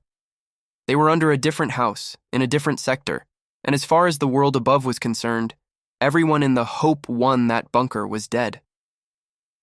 He looked around their new home. It was silent, safe, and completely secret. But they both knew that Terra Liberators Force, TLF Alpha, would be looking for their missing team. The air in the second bunker was crisp, untainted by the copper tang of adrenaline or the sulfur of the old battery bank. This was the Hope 2, and as the heavy seals pressurized, Roger and Sarah stood in the center of a pristine, high-tech tomb that was now their only home. They didn't speak for a long time. They just listened to the hum of the fresh scrubbers, a sound that meant they were still breathing. Roger pulled a tablet from the wall dock. This bunker was smarter. It tracked its own vitals. He began the walkthrough, his boots echoing on the polished floor, while Sarah followed, her eyes scanning the crates. Power 100% deep cycle lithium iron phosphate banks, silent and cool, water 15,000 gallons, triple filtered UV sterilized reservoir. Food 12 years, focused on high-density freeze-dried and comfort stores, including 24 more cans of peaches. Weapons Tier 1. 2 suppressed PDWs, personal defense weapons, and a long-range thermal sniper rifle. "It's more than enough," Sarah whispered, touching the crates. "But we're down to our last life, Roger. There's no third bunker." "Or is there?" Roger let a small smirk tug at the corner of his mouth. "I'm sorry, the answer is no. But what I do have is a third site. It's a few miles out, packed with high-density freeze-dried stores and 10,000 cases of MREs. It has full medical wings, crates of linens, and 9 high-capacity diesel generators ranging from 50 to 2,000 kilowatts." He looked at her, his eyes glinting with a mix of pride and pragmatism. "I've got 10,000 gallons of diesel ready to jumpstart a city. Besides, what else was I going to spend my millions on? A car? A boat? No, I was hoping to save a civilization." Sarah just looked at Roger for a long, silent moment. She stepped forward, pulling him into a tight embrace, and buried her face against his shoulder. "My brothers," she whispered, her voice thick with memory. "They would have loved you." Roger moved to the command station. He had spent months burying fiber optic cables under the yard of the neighboring house, leading to a camera hidden inside a hollowed-out fake birdhouse on a dead oak tree. He flicked the toggle. The screen flickered to life, showing the surface of the hill above their old entrance. The site. The storm had passed, leaving the world a brilliant, blinding white under a pale sun. The siege. The Terra Liberators Force, TLF soldiers, were nowhere to be seen, likely buried in the tunnel or retreated, but they had left their mark. Encircling the old garage were 6 heavy-duty snowcats, their engines cold, their tracks half buried in fresh drifts. The silence. There was no movement, no breath clouds in the air. The soldiers had clearly gone inside the first bunker and never came back out. To anyone flying a drone over this hill, it looked like a graveyard of expensive machinery. "They're waiting for a radio check-in that's never going to happen," Roger said, his voice cold. "Terra Liberators Force, TLF Alpha, is going to realize their asset recovery team went dark. When they can't blow the doors from the inside, they'll eventually send a second wave." Sarah looked at the snowcats on the screen. "That's a lot of fuel and parts sitting out there. If we could get to them—" "No," Roger countered, his hand finding hers. "That's the bait. We stay here. We don't use the radio. We don't even use the heater at full blast. We don't want a heat signature showing up on a satellite." He led her to the living quarters. It was warmer here, tucked deeper into the earth. He'd stocked this side with more books, a real acoustic guitar for her, and a small hydroponic garden that was already sprouting tiny green shoots of kale and strawberries. "We have time," Roger said, looking at the girl who had saved his life twice now. "The world thinks we're dead. Let's let them believe it for a while." Sarah picked up the guitar, her fingers tracing the strings. She didn't play a song, not yet, but the sound of a single tuned string vibrating in the room felt like a defiant hello to the silence. The first month in the Hope 2 was a study in silence. They moved like shadows through the new rooms, keeping the lights low and their voices lower, as if the earth itself had ears. Without the constant mechanical troubleshooting of the old, failing bunker, they found themselves with something more dangerous than the cold: time. They settled into a rhythm that felt less like a survival drill and more like a life. The garden. Sarah took charge of the hydroponics. Under the purple growth lights, she nursed the strawberries into blooming. The sight of green leaves against the gray concrete was a psychological lifeline. The library. Roger finally stopped looking at blueprints. He spent hours reading history books while Sarah practiced the acoustic guitar, her calluses returning until she could play for hours without the static of a radio to hide behind. The watch. They still pulled shifts at the monitor, but the view never changed. The 6 Terra Liberators Force, TLF snowcats, remained perched on the hill like frozen monuments, slowly being swallowed by the Idaho drifts. On the 32nd day, Roger was calibrating the external thermal sensors when he noticed the readout. He tapped the glass, thinking it was a glitch. "Sarah, come look at this," he whispered. External temperature, -64 degrees. Status, stable. No storm, no pressure drop. The change. It was a 7-degree rise from the week before, and it was holding. "Is it happening?" she asked, standing close to him. "Is the inversion breaking?" Roger looked at the long-range atmospheric data. "I don't know. -64 degrees is still enough to kill you in minutes, but the air density is changing. The ice fog is lifting. For the first time in years, the sky isn't just gray, it's actually blue." The view from the birdhouse.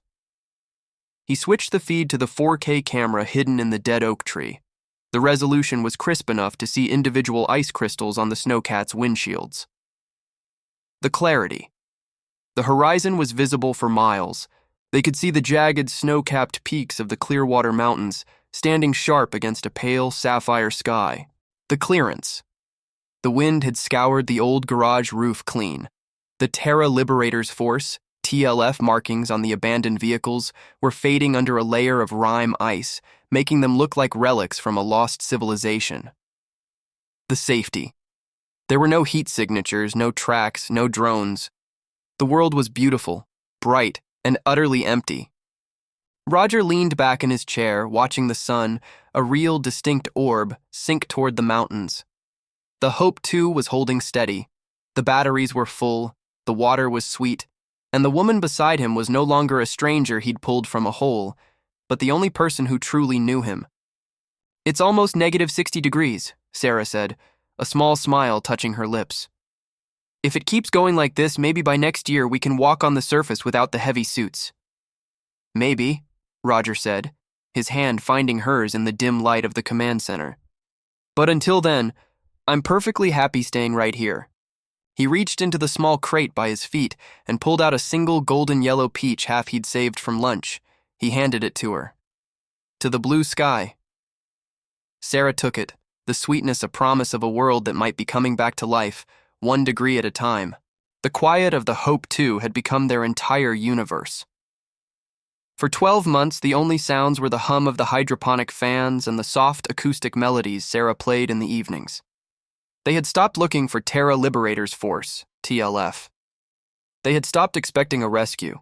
They had simply learned to be the last 2 people on Earth. Sarah turned to him, her curiosity piqued.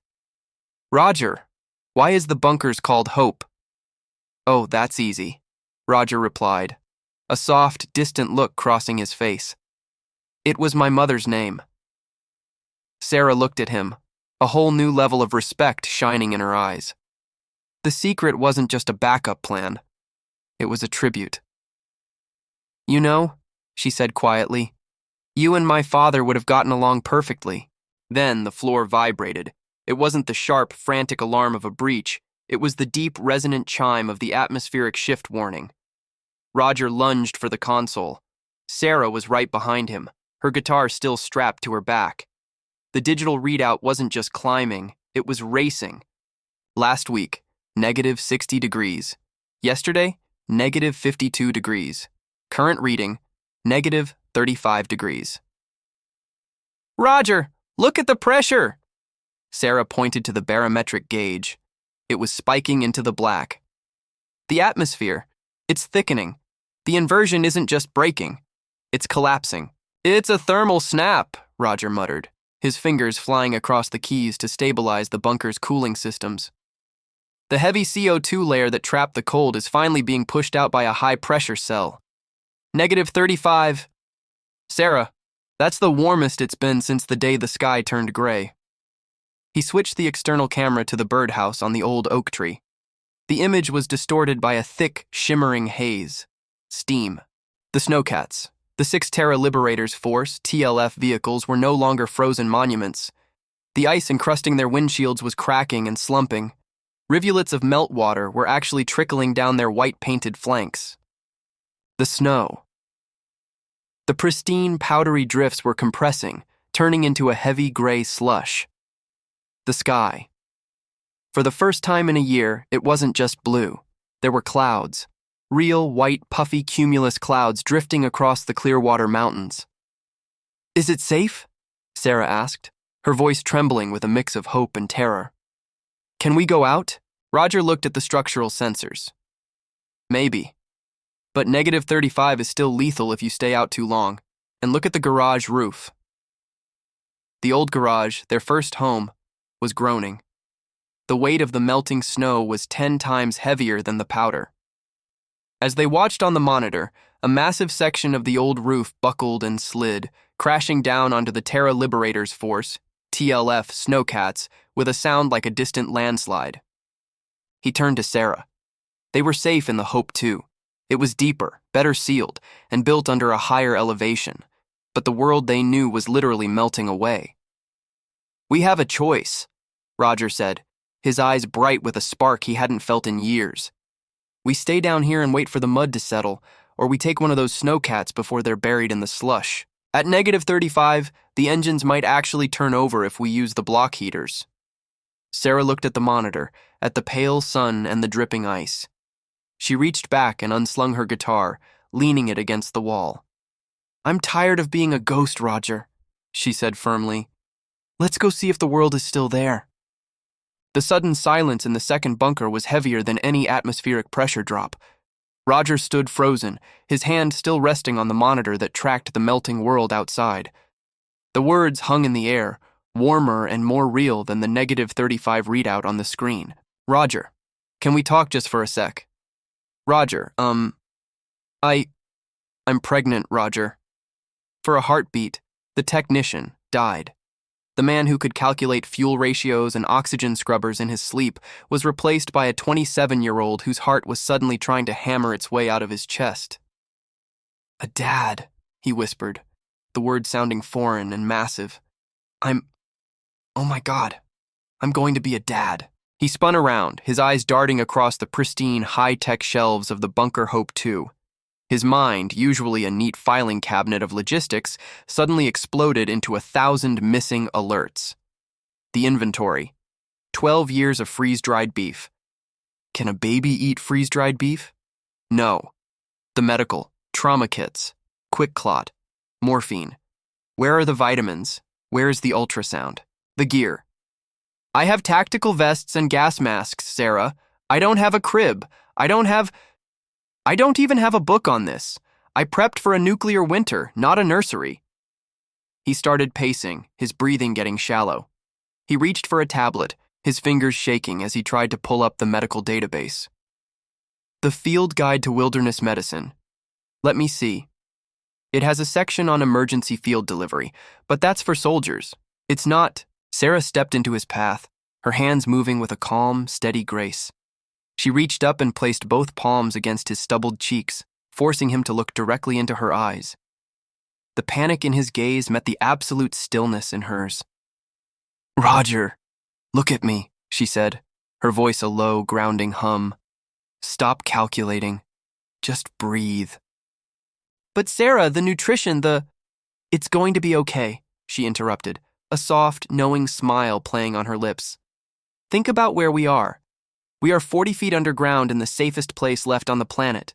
We have clean water, fresh kale from the garden, and enough heat to last a decade. My grandmother had my father in a plywood shack in a blizzard. We have a palace." Roger felt the tension bleed out of his shoulders. He leaned his forehead against hers, his hands covering hers on his face. "I have the seeds," he realized, his voice dropping to a whisper. "The strawberries, the spinach. We can grow everything you need. I can build a crib out of the spare equipment crates. The wood is high-grade birch." "See?" she whispered. "You're already doing it." Roger looks at Sarah. "Sarah." Roger yells, "I am going to be a dad." Roger looked at Sarah, his voice barely a breath. "Thank you," he whispered. Before he could say more, Sarah stepped in and spun him around to face her. She caught his lips in a quick, firm kiss, pulling back just enough to murmur against his skin. Thank you for being you." Roger didn't let her go. He reached out, pulling her into a long, fierce hug that seemed to squeeze out the last of the world's cold. "Sarah," he whispered into her hair, his voice cracking with emotion. "I love you." Sarah leaned in, giving him a soft kiss back. "Roger, let's get back to work," she said with a playful smile. She reached up, gently tapping the tip of his nose with her finger. "I love you too." The Hope 2 wasn't a tomb anymore. It was a home. The rising temperature outside, the -35 thaw, wasn't just a weather event. It was a sign that the world was making room for what was coming. "We need to go up there," Roger said, his voice regaining its technical edge but with a new fierce purpose. "One of those Terra Liberators Force TLF snowcats. They'll have advanced medical kits, maybe even a long-range satellite link that can access medical archives. I'm going to get you everything you need, Sarah. Every single thing." The hospital sat on a hill 5 miles away, a jagged silhouette of glass and steel against the now brilliant blue sky. For Roger, it was no longer just a landmark on a topographical map. It was a treasure vault. Roger spent 2 weeks in the Terra Liberators Force, TLF, graveyard. Working in -35 was still brutal. His breath turned to ice crystals the second it hit the air, but the thaw made the metal less brittle. He chose the lead snowcat, a beast of a machine with a reinforced plow and an independent heater. The fix: he bypassed the Terra Liberators Force, TLF, biometric ignition, slaving the starter to a manual toggle. He bled the fuel lines, cleared the intake of year-old slush, and used a portable jumper to roar the massive engine back to life, the shield. He lined the interior with extra insulation from the old bunker and stocked it with enough emergency oxygen for 3 days. When he pulled the idling machine up to the hidden elevator hatch of the Bunker Hope 2, Sarah was waiting. She was wearing her heavy thermal gear, her eyes bright with a stubborn fire. "I'm not staying in a hole while you're out there," she said before he could even open his mouth. "If we're doing this, we're doing it as a family." The journey to St. Jude's. The drive was a revelation. For a year, they had seen the world through a 4K birdhouse camera. Now, the scale of it hit them. The snowcat crunched over drifts that were 30 feet deep, passing the frozen tops of pine trees that looked like white, jagged teeth poking out of the earth. The hospital was a ghost ship. The lobby was filled with people ice statues, like furniture and plants encased in clear, thick frost from a burst pipe years ago. The scavenge. They moved through the maternity ward like high-stakes archaeologists. The hall, prenatal vitamins, 3 cases of unopened high-potency supplements. The Holy Grail, a portable battery-operated ultrasound machine. Equipment, a neonatal heart rate monitor and a crate of sterile delivery kits. Education, a shelf full of textbooks on pediatrics and obstetrics. "Look," Sarah whispered, pulling a small faded yellow onesie from a display case in the gift shop. It was dusty but dry. She tucked it into her jacket, right against her heart. As they crested the final ridge back toward their hill, the sun began to set, painting the snow in shades of deep violet and bruised orange. The snowcat's heater hummed, keeping the cabin a balmy 60 degrees. Roger glanced at Sarah. She was leaning her head against the window, her hand resting protectively over her stomach. The fear that had paralyzed him weeks ago was gone, replaced by a cold, hard resolve. He wasn't just a technician anymore. He was a provider. "We have everything," Roger said, patting the crates secured in the back. "The books, the meds, the tech. We're going to be ready." "We're already ready," Sarah said softly. She looked at the GPS. "Roger, look at the sensor. It's -30, it's still going up." They descended back into the safety of the Hope 2, the elevator lowering the snowcat and its precious cargo into the warm yellow light of their home. As the hatch sealed above them, the Terra Liberators Force, TLF logo on the side of the vehicle felt like a trophy of a world they had conquered. "Tomorrow," Roger said, helping her out of the cab, "we set up the nursery, and we turn on that ultrasound. I want to hear a heartbeat." The Hope 2 had never felt so quiet as the moment Roger clicked the power toggle on the portable ultrasound. The screen flickered to life, a grainy, snow-filled gray that mirrored the world they had lived in for so long.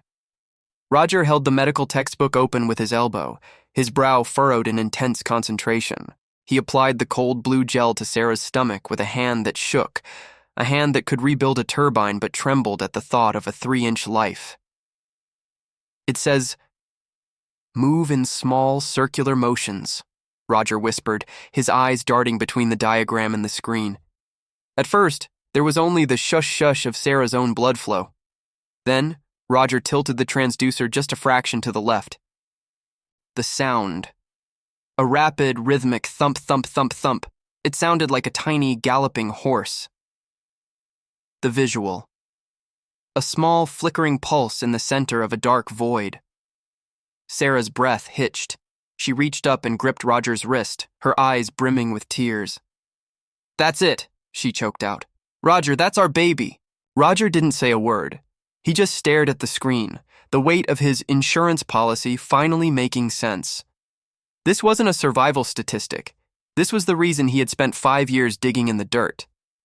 Fueled by the adrenaline of that heartbeat, Roger went to work. He didn't just want a crib, he wanted a fortress. The frame. He dismantled a set of high-grade aluminum shelving from the backup storage. It was lightweight, rust-proof, and incredibly strong. The slatting. He used smoothed, sanded strips of birch plywood from the spare equipment crates. The padding. Sarah spent the afternoon sewing a thick, quilted lining from the emergency wool blankets and medical-grade cotton batting. When they finished, the crib sat in the corner of their sleeping quarters, a mix of industrial survival gear and handmade love. It was the first new thing in the bunker since the world had ended. They were sitting by the crib, the ultrasound machine still humming on the table, when the long-range radio, the one Roger had set to passive receive only, erupted into life. The sound wasn't the cold, professional demand of Terra Liberators Force, TLF Alpha. It was raw. It was human. "Break 1. Break 2. This is the seed bank relay. Is there anyone left on the 12-meter band? We have a thermal spike in the Bitterroot range. The ice is melting. If you can hear this, state your location. We are 200 souls. We have medicine. We just need a place that isn't underwater."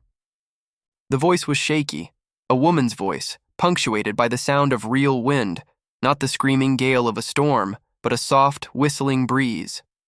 Roger and Sarah both froze. They looked at each other, then at the crib, then at the radio. The risk. If they answered, Terra Liberators Force, TLF Alpha, might be listening. They could lose the Hope 2, their peace, and their safety. Hoping for 200 people. Medicine. A community for the child that was currently galloping in Sarah's womb. "They're not asking for assets," Sarah whispered, her hand moving to the transmit toggle. "They're asking for a home." Roger looked at the monitor. -28 degrees. The world was waking up, and it was asking them if they were ready to be a part of it again. The sound of another human voice, one that didn't sound like a landlord or a soldier, changed the air in the bunker. It made the concrete walls feel less like a fortress and more like a waiting room. Roger reached out, his hand hovering over the worn plastic of the microphone. He looked at Sarah. She nodded, her hand resting on the aluminum rail of the handmade crib. "Break 1, this is Station 7 Echo," Roger said, his voice raspy from a year of disuse. "We read you loud and clear, Seedbank. We are stable. We have power. We have medical." The silence on the other end lasted 5 seconds, but it felt like an hour. Then a sob broke through the static, a genuine ragged sound of relief. "Station 7 Echo. God, it's good to hear a voice. We thought the Inland Empire was a dead zone. We're moving on foot. We've got kids, Roger. We've got elders. We're just trying to find higher ground before the melt turns the valleys into lakes." Roger wasn't a fool. He knew Terra Liberators Force, TLF, was still out there, and 200 people was a lot of mouths to feed. He couldn't bring them all into the Hope 2. Not yet. "Listen," Roger said, his technician's brain clicking into gear. "There's a ridge, Crestline Point. It's 10 miles north of the old hospital. It's high ground, solid rock. We can meet you there in 2 days. High noon." "2 days?" the woman whispered. "It'll take us that long just to trek the 5 miles from our current camp in this slush. But we'll be there. Thank you, 7 Echo." "Thank you." Roger clicked the radio off and looked at Sarah. A slow, mischievous grin, the first one in years, spread across his face. "They think we're walking," he said, nodding toward the heavy steel door that led to the garage. "They think everyone is walking," Sarah realized, a spark of excitement in her eyes. The plan. They would use the next 48 hours to pack the snowcat, not just with their own gear, but with welcome gifts, extra blankets, high-calorie bars, and the prenatal vitamins they had scavenged for the other mothers in that group. The stealth. Roger spent the afternoon painting the Terra Liberators Force, TLF logo over with a flat matte white. He didn't want the Seedbank people to think a tactical team was rolling up on them.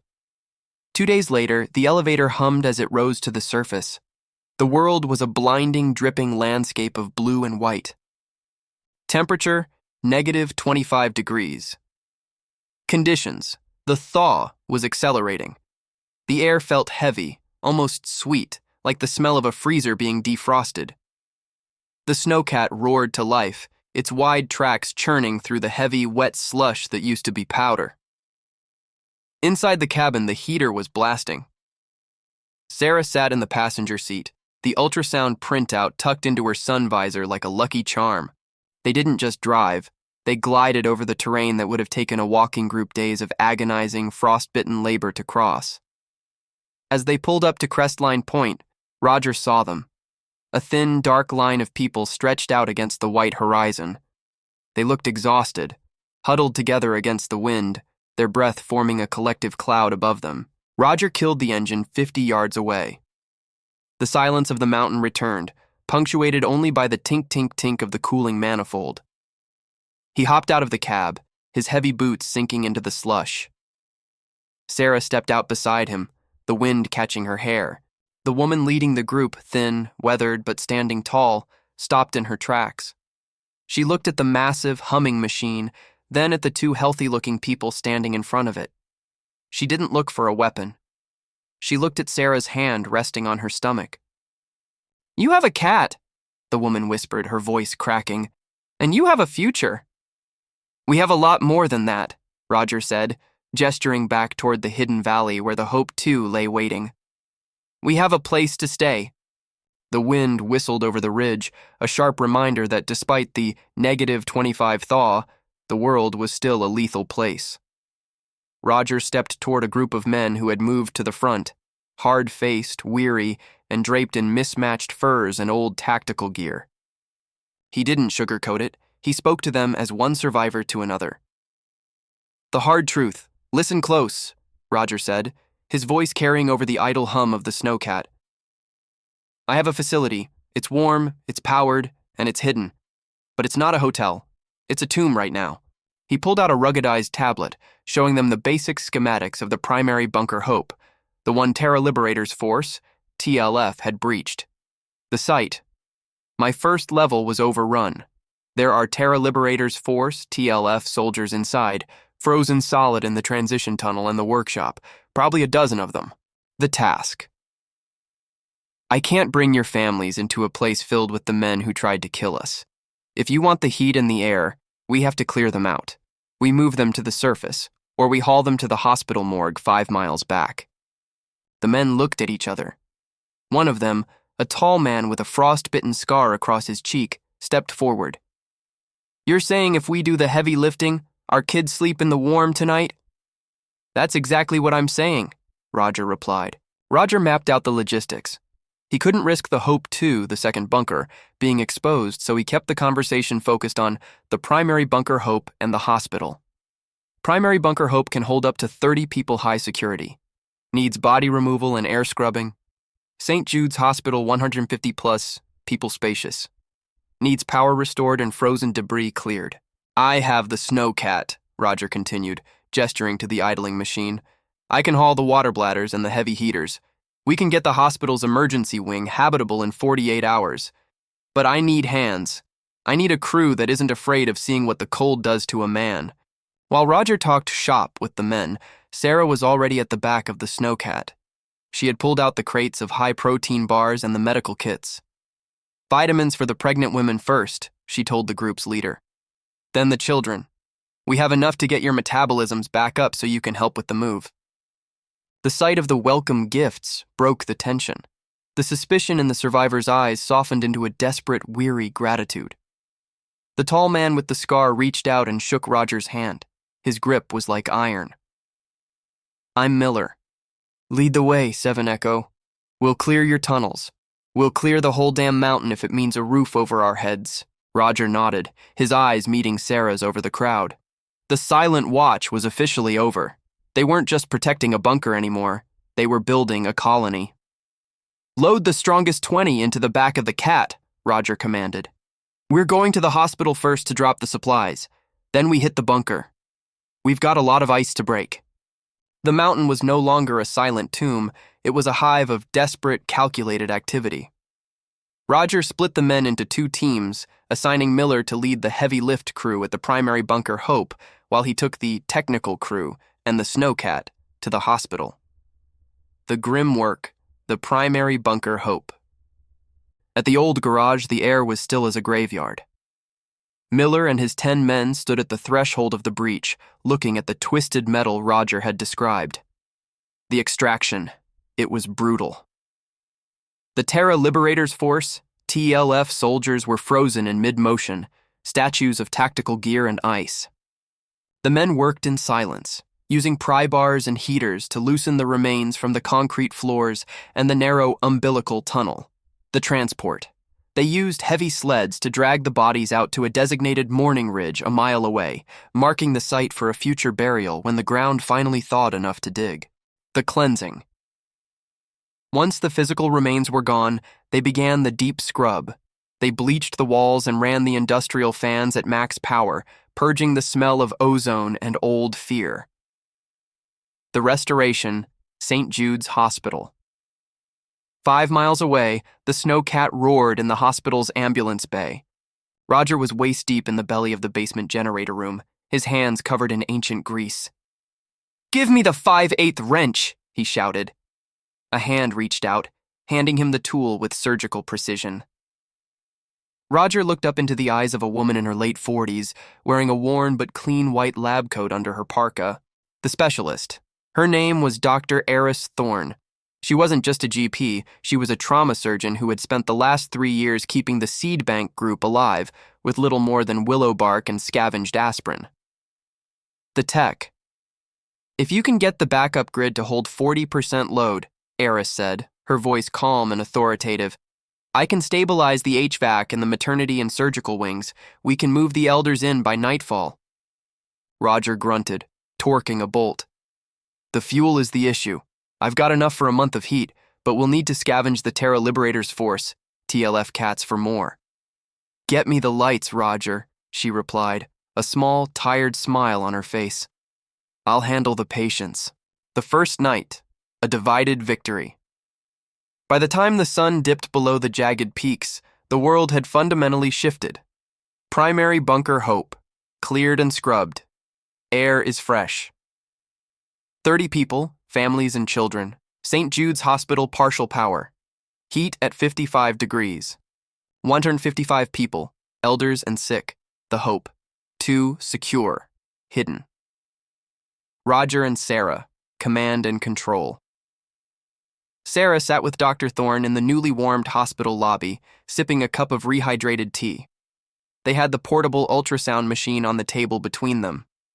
"You've done an incredible job," Eris said, looking at Sarah's scan. "But having a baby at negative 25 degrees is still a high-stakes game. I want you on a specific regimen of the greens you're growing in the Hope bunker." Sarah nodded, feeling the kick of the baby against her ribs, a small defiant reminder of why they were doing all of this. Roger walked into the lobby, his face streaked with soot but his eyes bright. He looked at the 200 people now sheltered under his insurance policy. He wasn't just a man in a hole anymore. He was the engineer of a new society. "The primary bunker Hope is live," Roger announced. "The heaters are holding. Miller's crew is standing guard at the garage." But as he spoke, his handheld radio, the one slave to the Hope 2's long-range sensors, began to pulse with a low, vibrating hum. It was the long-range perimeter alert. Something was moving on the highway, 5 miles out. Roger didn't hesitate. He caught Sarah's eye across the hospital lobby, a silent communication perfected over a year of isolation. She knew that look. It was the technician shifting into the guardian. "Miller, get your best 4 men," Roger commanded, his voice cutting through the murmurs of the exhausted survivors. "Dr. Thorne, keep the lights low. If this is Terra Liberators Force, TLF, coming back for their gear, we don't want this hospital looking like a lighthouse." The snowcat roared out of the ambulance bay, its wide tracks biting into the negative 25 degrees slush. Roger pushed the engine, the twin turbos whistling as they climbed the ridge overlooking the old state highway. The visual. He killed the external lights and flipped on the thermal optics. The target. 5 miles out, a ghost was moving through the blue-black shadows of the frozen pines. The signature. It wasn't a squad of soldiers. It was a single massive vehicle. A heavy-duty Arctic hauler, the kind used for transcontinental supply runs before the invasion. It was moving slowly, its engine a deep, rhythmic throb that Roger could feel in the floorboards of the Cat. "It's too big for a scout team," Miller whispered, gripping his suppressed rifle. "And it's weaving, like the driver is half blind." Roger maneuvered the snowcat into a flanking position, using a massive snowdrift as cover. He flicked on the high-intensity overhead spots, bathing the highway in a blinding, artificial noon. The hauler screeched to a halt, its air brakes hissing like a dying dragon. The state of the vehicle. The windshield was spider-webbed with cracks. The side panels were peppered with bullet holes, old ones, rusted over by the freeze. The logo. On the door, nearly scoured away by the wind, was a symbol Roger recognized from his old pre-inversion manuals, the Global Seed Vault Consortium. The driver's side door creaked open, struggling against the ice.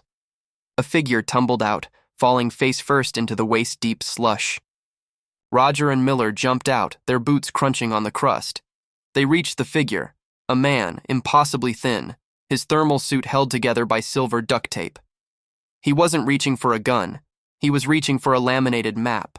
Don't shoot," the man wheezed, his breath a thin, gray plume. "I'm from the Svalbard Relay. We heard a ping, a civilian emergency code, weeks ago." Roger felt a chill that had nothing to do with the temperature. That was the "Who are you" packet he'd sent before Terra Liberators Force, TLF, arrived. The signal had traveled further than he ever imagined. "The hauler," the man gasped, grabbing Roger's sleeve. "It's not just supplies. It's the cryo archive. We couldn't hold the coast. The water is rising too fast. We had to move the library inland." Miller pulled the rear lever on the hauler's trailer. The heavy doors swung open, revealing rows of glowing, nitrogen-cooled canisters. The contents, not just seeds. These were the biological blueprints for thousands of species: trees, livestock, honeybees, and medicinal plants. The importance. This wasn't just food for the winter. This was the restart button for the planet. "He's burning up with fever," Miller said, checking the driver's pulse. "He drove across 3 states in a dying rig to find that signal." Roger looked back at the hospital on the hill, then at the primary bunker Hope. He had 200 people to feed, a pregnant partner, and now the genetic history of the world sitting in a rusting truck on a dark highway. Terra Liberators Force, TLF, didn't just want my bunker, Roger realized, looking at the bullet holes on the hauler. They were hunting this truck. They know what's inside. The highway was a corridor of shadows, and the massive idling engine of the cryo hauler was a dinner bell for anyone with a long-range acoustic sensor. Roger didn't have time to be a medic. He had to be a ghost. "Miller, get him into the cat," Roger barked, gesturing to the unconscious driver. "We're not taking the road. We're taking the old logging cut. The tow." Roger backed the snowcat up to the hauler. He used heavy-duty kinetic recovery ropes, hitching the massive truck to the cat's rear winch. The path. He didn't head for the hospital or the primary bunker Hope. Instead, he led them toward an old, collapsed stone quarry 2 miles east, a natural dead zone for radio signals. The camouflage. Once the hauler was tucked deep into the quarry's overhang, they draped it in white radar-diffusing tarps Roger had salvaged from the Terra Liberators Force, TLF gear. By the time they finished, the multi-ton truck looked like just another drift of snow against the granite. Roger didn't take the driver to the crowded hospital. He took him straight to the technical wing of the primary bunker Hope, where Dr. Thorne was already waiting with a crash cart. As they stripped the man's frozen, duct-taped suit to treat his stage 3 hypothermia, a sharp, rhythmic chirp echoed in the small room. The discovery. Dr. Thorne stopped, her surgical scissors hovering over the man's left bicep. "Roger, look." The tag, embedded just under the skin of the man's shoulder, was a small, pulsing LED. It wasn't a medical ID. It was a Terra Liberators Force, TLF, homing beacon, Model T9. "He didn't know," Roger whispered, his blood running colder than the air outside. "They let him escape. They used him as a bloodhound to find out where the Svalbard relay was sending the cargo." The beacon was flashing green, but as Roger watched, it turned a steady, angry red. "It just shifted frequencies," Roger said, grabbing his tablet to scan the local airwaves. "It's handshaking with a satellite. Terra Liberators Force, TLF, isn't coming anymore, Miller. They're already in the airspace." Roger looked at Sarah, who was standing in the doorway, her hand protectively over her stomach. The peace of the last month was shattered. 200 people were sleeping in the hospital and the bunker, thinking they were safe. "We have 10 minutes before they have a firing solution on this coordinate," Roger said, his voice flat and terrifyingly calm. "We can't dig it out," Dr. Thorne said, looking at the man's arm. "It's fused to the muscle tissue. If I cut it now, the signal loss might trigger an immediate strike protocol." "Then we don't cut it," Roger said, his eyes flashing with a dangerous idea. "We give them a different target. Miller, get the snowcat. We're going to put this beacon on one of the Terra Liberators Force, TLF cats we scavenged. We're going to set the autopilot to long-range patrol and send it 5 miles south toward the frozen lake." "And the driver?" Sarah asked. "He stays here. We'll use a lead-lined Faraday blanket to mask his signature once the tag is out," Roger replied. "But we have to move. Now." The air in the garage smelled of ozone and desperation. Roger grabbed a local anesthetic kit and a pair of surgical pliers. He didn't wait for Dr. Thorne to return. The red pulsing on the driver's arm was accelerating, a digital heartbeat counting down to an orbital strike. "Sarah, hold his arm steady," Roger commanded. He made a shallow, precise incision. The beacon wasn't just under the skin. It was anchored to the fascia with microfilaments. With a grimace, he yanked the device free.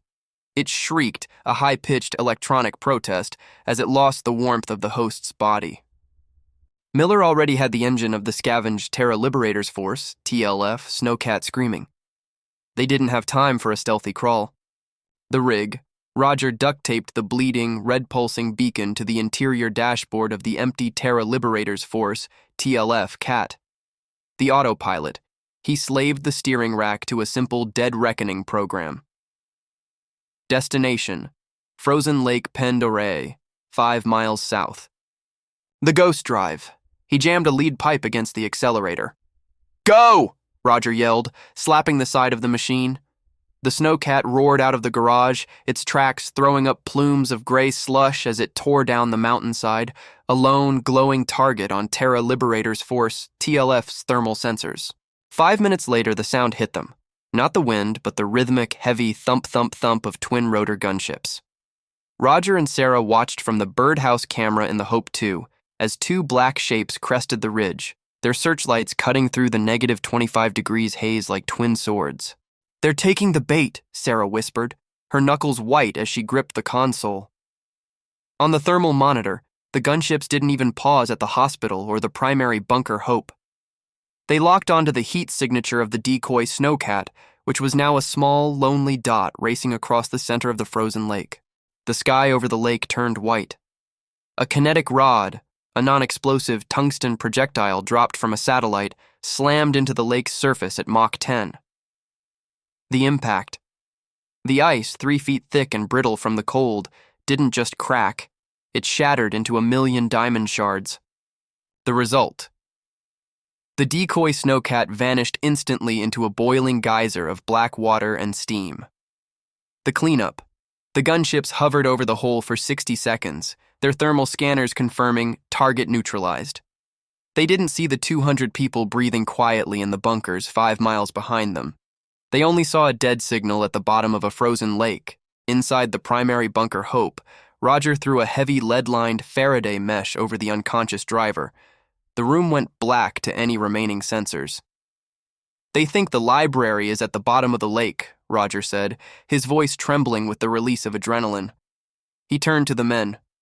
"Miller, the hauler stays in the quarry. No one touches it. No one breathes near it. As far as the world is concerned, we're just more ghosts in the snow." Dr. Thorne returned, her face pale as she heard the distant thud of the strike. She looked at the driver, now stable under the mesh, then at Roger. "You saved the archive," she said. "But they'll be back to verify the wreckage once the sun comes up. We have 8 hours of darkness to make this mountain look like it hasn't seen a human in a decade." The mountain transformed into a hive of silent, spectral movement. With the TLF gunships circling the kill zone at the lake, Roger and Miller knew they had exactly 8 hours to turn a bustling colony back into a barren wasteland. The thaw was both their enemy and their ally. The slush was heavy and easy to manipulate, but it held footprints like wet cement. The track killers. Miller led a team of 20 men with industrial snowblowers and oversized plywood drags. They moved in a reverse spiral from the hospital back to the bunkers, spraying fresh, pulverized ice over every boot print and snowcat tread. Thermal masking. Roger activated the heat sink protocol in both the hospital and the primary bunker Hope. The heaters were dialed back to the absolute minimum, just enough to keep pipes from bursting, while the exhaust vents were diverted into the deep underground drainage pipes to dissipate the heat signature into the bedrock. Visual deception. They dragged 3 of the abandoned Terra Liberator's Force, TLF snowcats, into the open, positioning them haphazardly as if they had run out of fuel and been abandoned weeks ago. By 4 a.m., the ridge looked exactly as it had a year ago, a graveyard of machines slowly being swallowed by a cold, indifferent Idaho winter. While the men worked the surface, Sarah and Dr. Thorne returned to the hidden quarry to check the integrity of the cryo archive. As Sarah ran her hand along the nitrogen-cooled canisters, her fingers brushed a recessed latch near the driver's bulkhead, one that didn't match the industrial aesthetic of the rest of the trailer. "Roger, get over here," Sarah whispered into her comms. Roger arrived, his face gaunt with exhaustion. He used a specialized multi-tool to bypass the electronic lock. The panel hissed open, revealing a small, velvet-lined compartment. It wasn't seeds or livestock embryos. The legacy files, a stack of high-density glass storage plates. Unlike hard drives, these were etched with lasers to last 10,000 years. The content. It was a digitized library of human culture. Not just technical manuals, but high-resolution scans of the Louvre, the Library of Congress, and recordings of every major symphony ever performed. The key. Tucked into the side was a small handwritten note on heavy parchment. For whoever wakes the world, don't just teach them how to survive, teach them why it was worth it. As the sun began to peek over the Bitterroot Range, the sound of the gunships returned. Roger and Sarah watched from the Hope 2's deepest monitors. The black helicopters hovered over the lake, lowering a specialized winch to inspect the wreckage of the Decoy. After 10 minutes of scanning the empty frozen mountain, the lead gunship banked hard to the west. All stations, this is Terra Liberators Force, TLF lead, the radio crackled with a final board transmission. Target 7 Echo is confirmed dark. Debris field matches the cryo signature. Returning to base for refueling. This sector is officially dead. The silence that followed was different than the silence of the year before. It wasn't the silence of hiding. It was the silence of a secret victory. Roger looked at the glass plates in his hand, then at the ultrasound of the galloping heartbeat on the wall, and finally at the 200 people waiting for his signal to breathe again. "They're gone," Roger said, his voice thick with emotion. "We have the seeds, we have the history, and we have the time." Sarah stepped up beside him, her hand on the birchwood crib he had built. "The baby is going to grow up in a world that remembers what music sounds like, Roger." The air in the mountain pass had changed. It was no longer the razor-sharp, lung-burning vacuum of the deep inversion. At -5, the wind felt like a brisk autumn day compared to the frozen hell of the year before. For the 200 souls divided between the hospital and the primary bunker Hope, that 60-degree rise was more than a weather report. It was a resurrection, but the real change came from the sky. 2 weeks before Sarah's due date, the black, predatory silhouettes of TLF were replaced. A thunderous, low-altitude flyover of F-35 Lightning IIs tore the sky open, followed by the heavy rhythmic beat of CH-53 King Stallion transport helicopters. They weren't hunting, they were reclaiming. The United States Marines, operating out of a fortified deep cold base in the Rockies, had finally pushed north. They moved with a surgical, overwhelming force that turned, TLF, asset recovery teams into scattered remnants in less than 48 hours. When the lead captain stepped off the ramp of his chopper at the hospital ambulance bay, he didn't ask for assets. He looked at Roger and simply said, "Sorry we're late, sir. We had a lot of ice to break." On a Tuesday morning, with the sun reflecting off the melting icicles of the Hope 2, the bunker's sterile silence was shattered by a sound more powerful than a jet engine. In the small, warm medical suite Roger had built, stocked with the scavenged gear from St. Jude's, Dr. Thorne leaned back, a look of pure, exhausted joy on her face. "He's here," she whispered. Roger sat by Sarah's head, his hand white-knuckled in hers. He watched as the doctor wrapped the tiny, screaming miracle in the faded yellow onesie Sarah had found in the hospital gift shop months ago. The name, John, after the stories Roger and Sarah had told each other to survive the long nights. The health, strong lungs, 10 fingers, and a grip that didn't want to let go of the world. The first sight. Roger carried the boy to the reinforced observation window of the upper workshop. He didn't see a wasteland. He saw a Marine patrol clearing the road, a flock of snowbirds returning to the pines, and a thermometer that hit -4 degrees and stayed there. With the threat of TLF gone and the military providing a security perimeter, the Hope 2 opened its doors for the first time. Roger didn't just share his food, he shared the cryo archive. Under the supervision of the Marines and Dr. Thorne, they began the Spring Protocol. Miller and the Marines sat with Roger at the command console. The map of Idaho was no longer a series of dead zones. "The atmospheric collapse is over," the captain explained, pointing to the satellite feed. "The CO2 is cycling out. We're expecting 32 degrees by July. We're starting the reconstruction of the power grid in Boise." Roger looked at the crib he had built from shelving units and birch crates. John was sleeping soundly, unaware that he was the first citizen of a world that had almost forgotten how to breathe. Roger said, putting his arm around Sarah. The transition didn't happen in a single day, but the morning it finally arrived felt like a dream. The thick, oppressive ice haze that had choked the sky for years was gone, replaced by a deep, aching blue. Roger stood at the heavy hydraulic hatch of the Hope 2. He wasn't wearing his thermal suit. He wasn't wearing a respirator. He was in a flannel shirt and work pants, his sleeves rolled up. In his arms, he held 6-month-old John, who was squinting at a light he had never seen before, direct sunlight. As the seal hissed open, the air that rushed in wasn't a dry, freezing vacuum.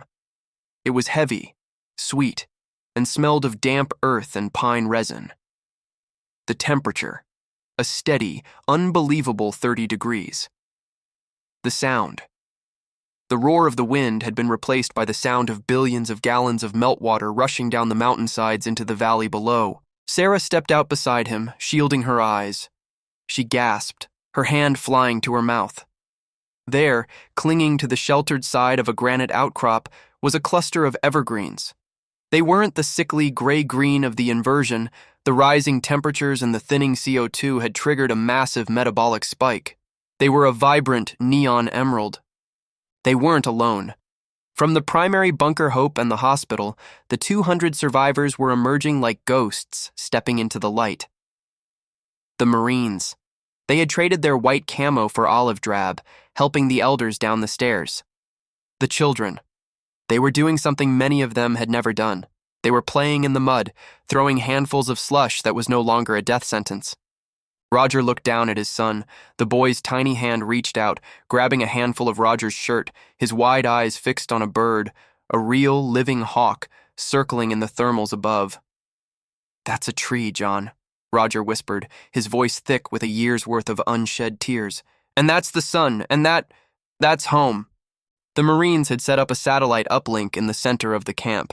A screen showed a map of the United States. It was a patchwork of green and blue, with cities slowly flickering back to life like stars coming out after a storm. The radio room in the Hope 2 had always been a place of quiet tension, a cold metallic box where Roger and Sarah huddled to listen for threats. But today, the air was thick with something different. The Marines had set up a massive, high-gain satellite array on the roof of the old hospital, and for the first time, the global grid wasn't just a map of dead zones. It was a choir.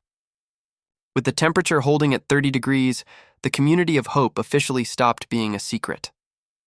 The air. The Marines began clearing a landing strip in the valley for international relief flights. The trade. Instead of ammo and fuel, the talk was now about soil pH levels and the best way to distribute the honeybee embryos from the hauler. As the sun set, the sky turned a deep, bruised purple, a sign of a healthy, thick atmosphere returning. People from the hospital and the bunker gathered on the ridge, not to hide, but to watch. For the first time, they weren't looking for gunships. They were looking at the stars, which finally looked like stars again, not cold, distant needles. Roger sat on the bumper of the Snowcat, now painted with the City of Hope seal. He looked at the radio, which was still humming with voices in a dozen different languages. "I think we can turn the silent watch off now," he said to Sarah. "No," she replied, leaning her head on his shoulder as John slept in her arms. "Now we just listen for the music." By the time the temperature hit a steady 60 degrees, the Hope 2 had become a place of legend. The snowcats that once fought through deadly drifts were now parked in a row, their tracks resting on lush, emerald-green grass that smelled of clover and damp earth. "A year ago, we were ghosts," Roger said, looking from his neighbors to the British visitors. "We hid because we had to. We stayed silent to stay alive. But today, the silence is over. We aren't ghosts anymore. We're the gardeners." The golden sun of late September hung low over the valley, casting long amber shadows across a landscape that was unrecognizable from the frozen tomb of 50 years ago. The City of Hope wasn't just a settlement anymore. It was a sprawling, vibrant garden city where the sound of rushing water and children's laughter was the new background noise of the world.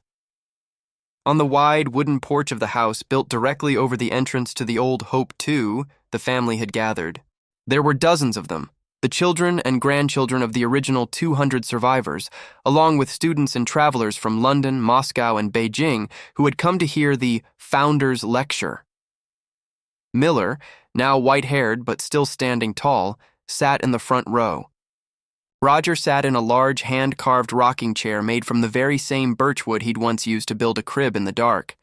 Beside him sat Sarah, her silver hair braided back, a colorful wool shawl from one of the ladies she helped save draped over her shoulders. "And that," Roger said, his voice a soft, weathered gravel that carried perfectly in the quiet evening air, "is how we learned that a bunker isn't made of concrete and steel. It's made of the people you're willing to keep breathing for. It's built by those willing to stand up for what is right, to hold their ground when the world falls apart, and to remember that we only survive if we work together and lift each other up." The crowd began to disperse, talking in hushed, respectful tones about the thaw and the decoy run, as if they were ancient legends. John, the baby who had once worn a dusty yellow onesie, now a man in his prime and the city's lead engineer, leaned over to kiss his mother's cheek before leading the last of the guests toward the hospital-turned-university. Finally, it was just the two of them. The temperature was a perfect breezy 68 degrees. The smell of blooming jasmine and damp earth rose from the valley floor. Roger reached out, his hand, lined with the scars of 1,000 repairs and decades of gardening, finding Sarah's. Their fingers interlaced with the practiced ease of half a century. "Sarah," Roger whispered, turning to look at her. The blue of her eyes hadn't faded. They still held the same fire that had kept him sane in the second bunker. "Yeah, Roger?" she asked, squeezing his hand. Roger took a deep breath of the sweet, warm air. Air that was once a luxury, now a birthright. "We did okay, kid," he said, his voice thick with the weight of a life well lived. "I love you." Sarah leaned over and rested her head on his shoulder, watching the first stars of the evening blink into view, no longer hidden by the gray ash, no longer feared. "Roger," she said softly, a playful smile touching her lips. "Did I ever tell you that I'm sure my mother would have loved you too?" They both laughed, a sound that felt light, beautiful, and foreign after so much heavy silence. Sarah leaned over and playfully booped his nose, a flash of the girl she used to be peeking through. "I love you, Roger," she whispered, tightening her hold on his arm as if never planning to let go. She looked toward the entrance where the others were settling in. "We did more than okay. We brought them home." Hi everyone, my name is Sarah. I want to thank you all so much for watching and listening to this story. I'd like to start by saying that the events in this story are entirely fictional, and I, for one, hope they stay that way. Thank you for coming on this journey with me. If you enjoyed this content, please hit the subscribe button and give this video a thumbs up. It really helps the channel.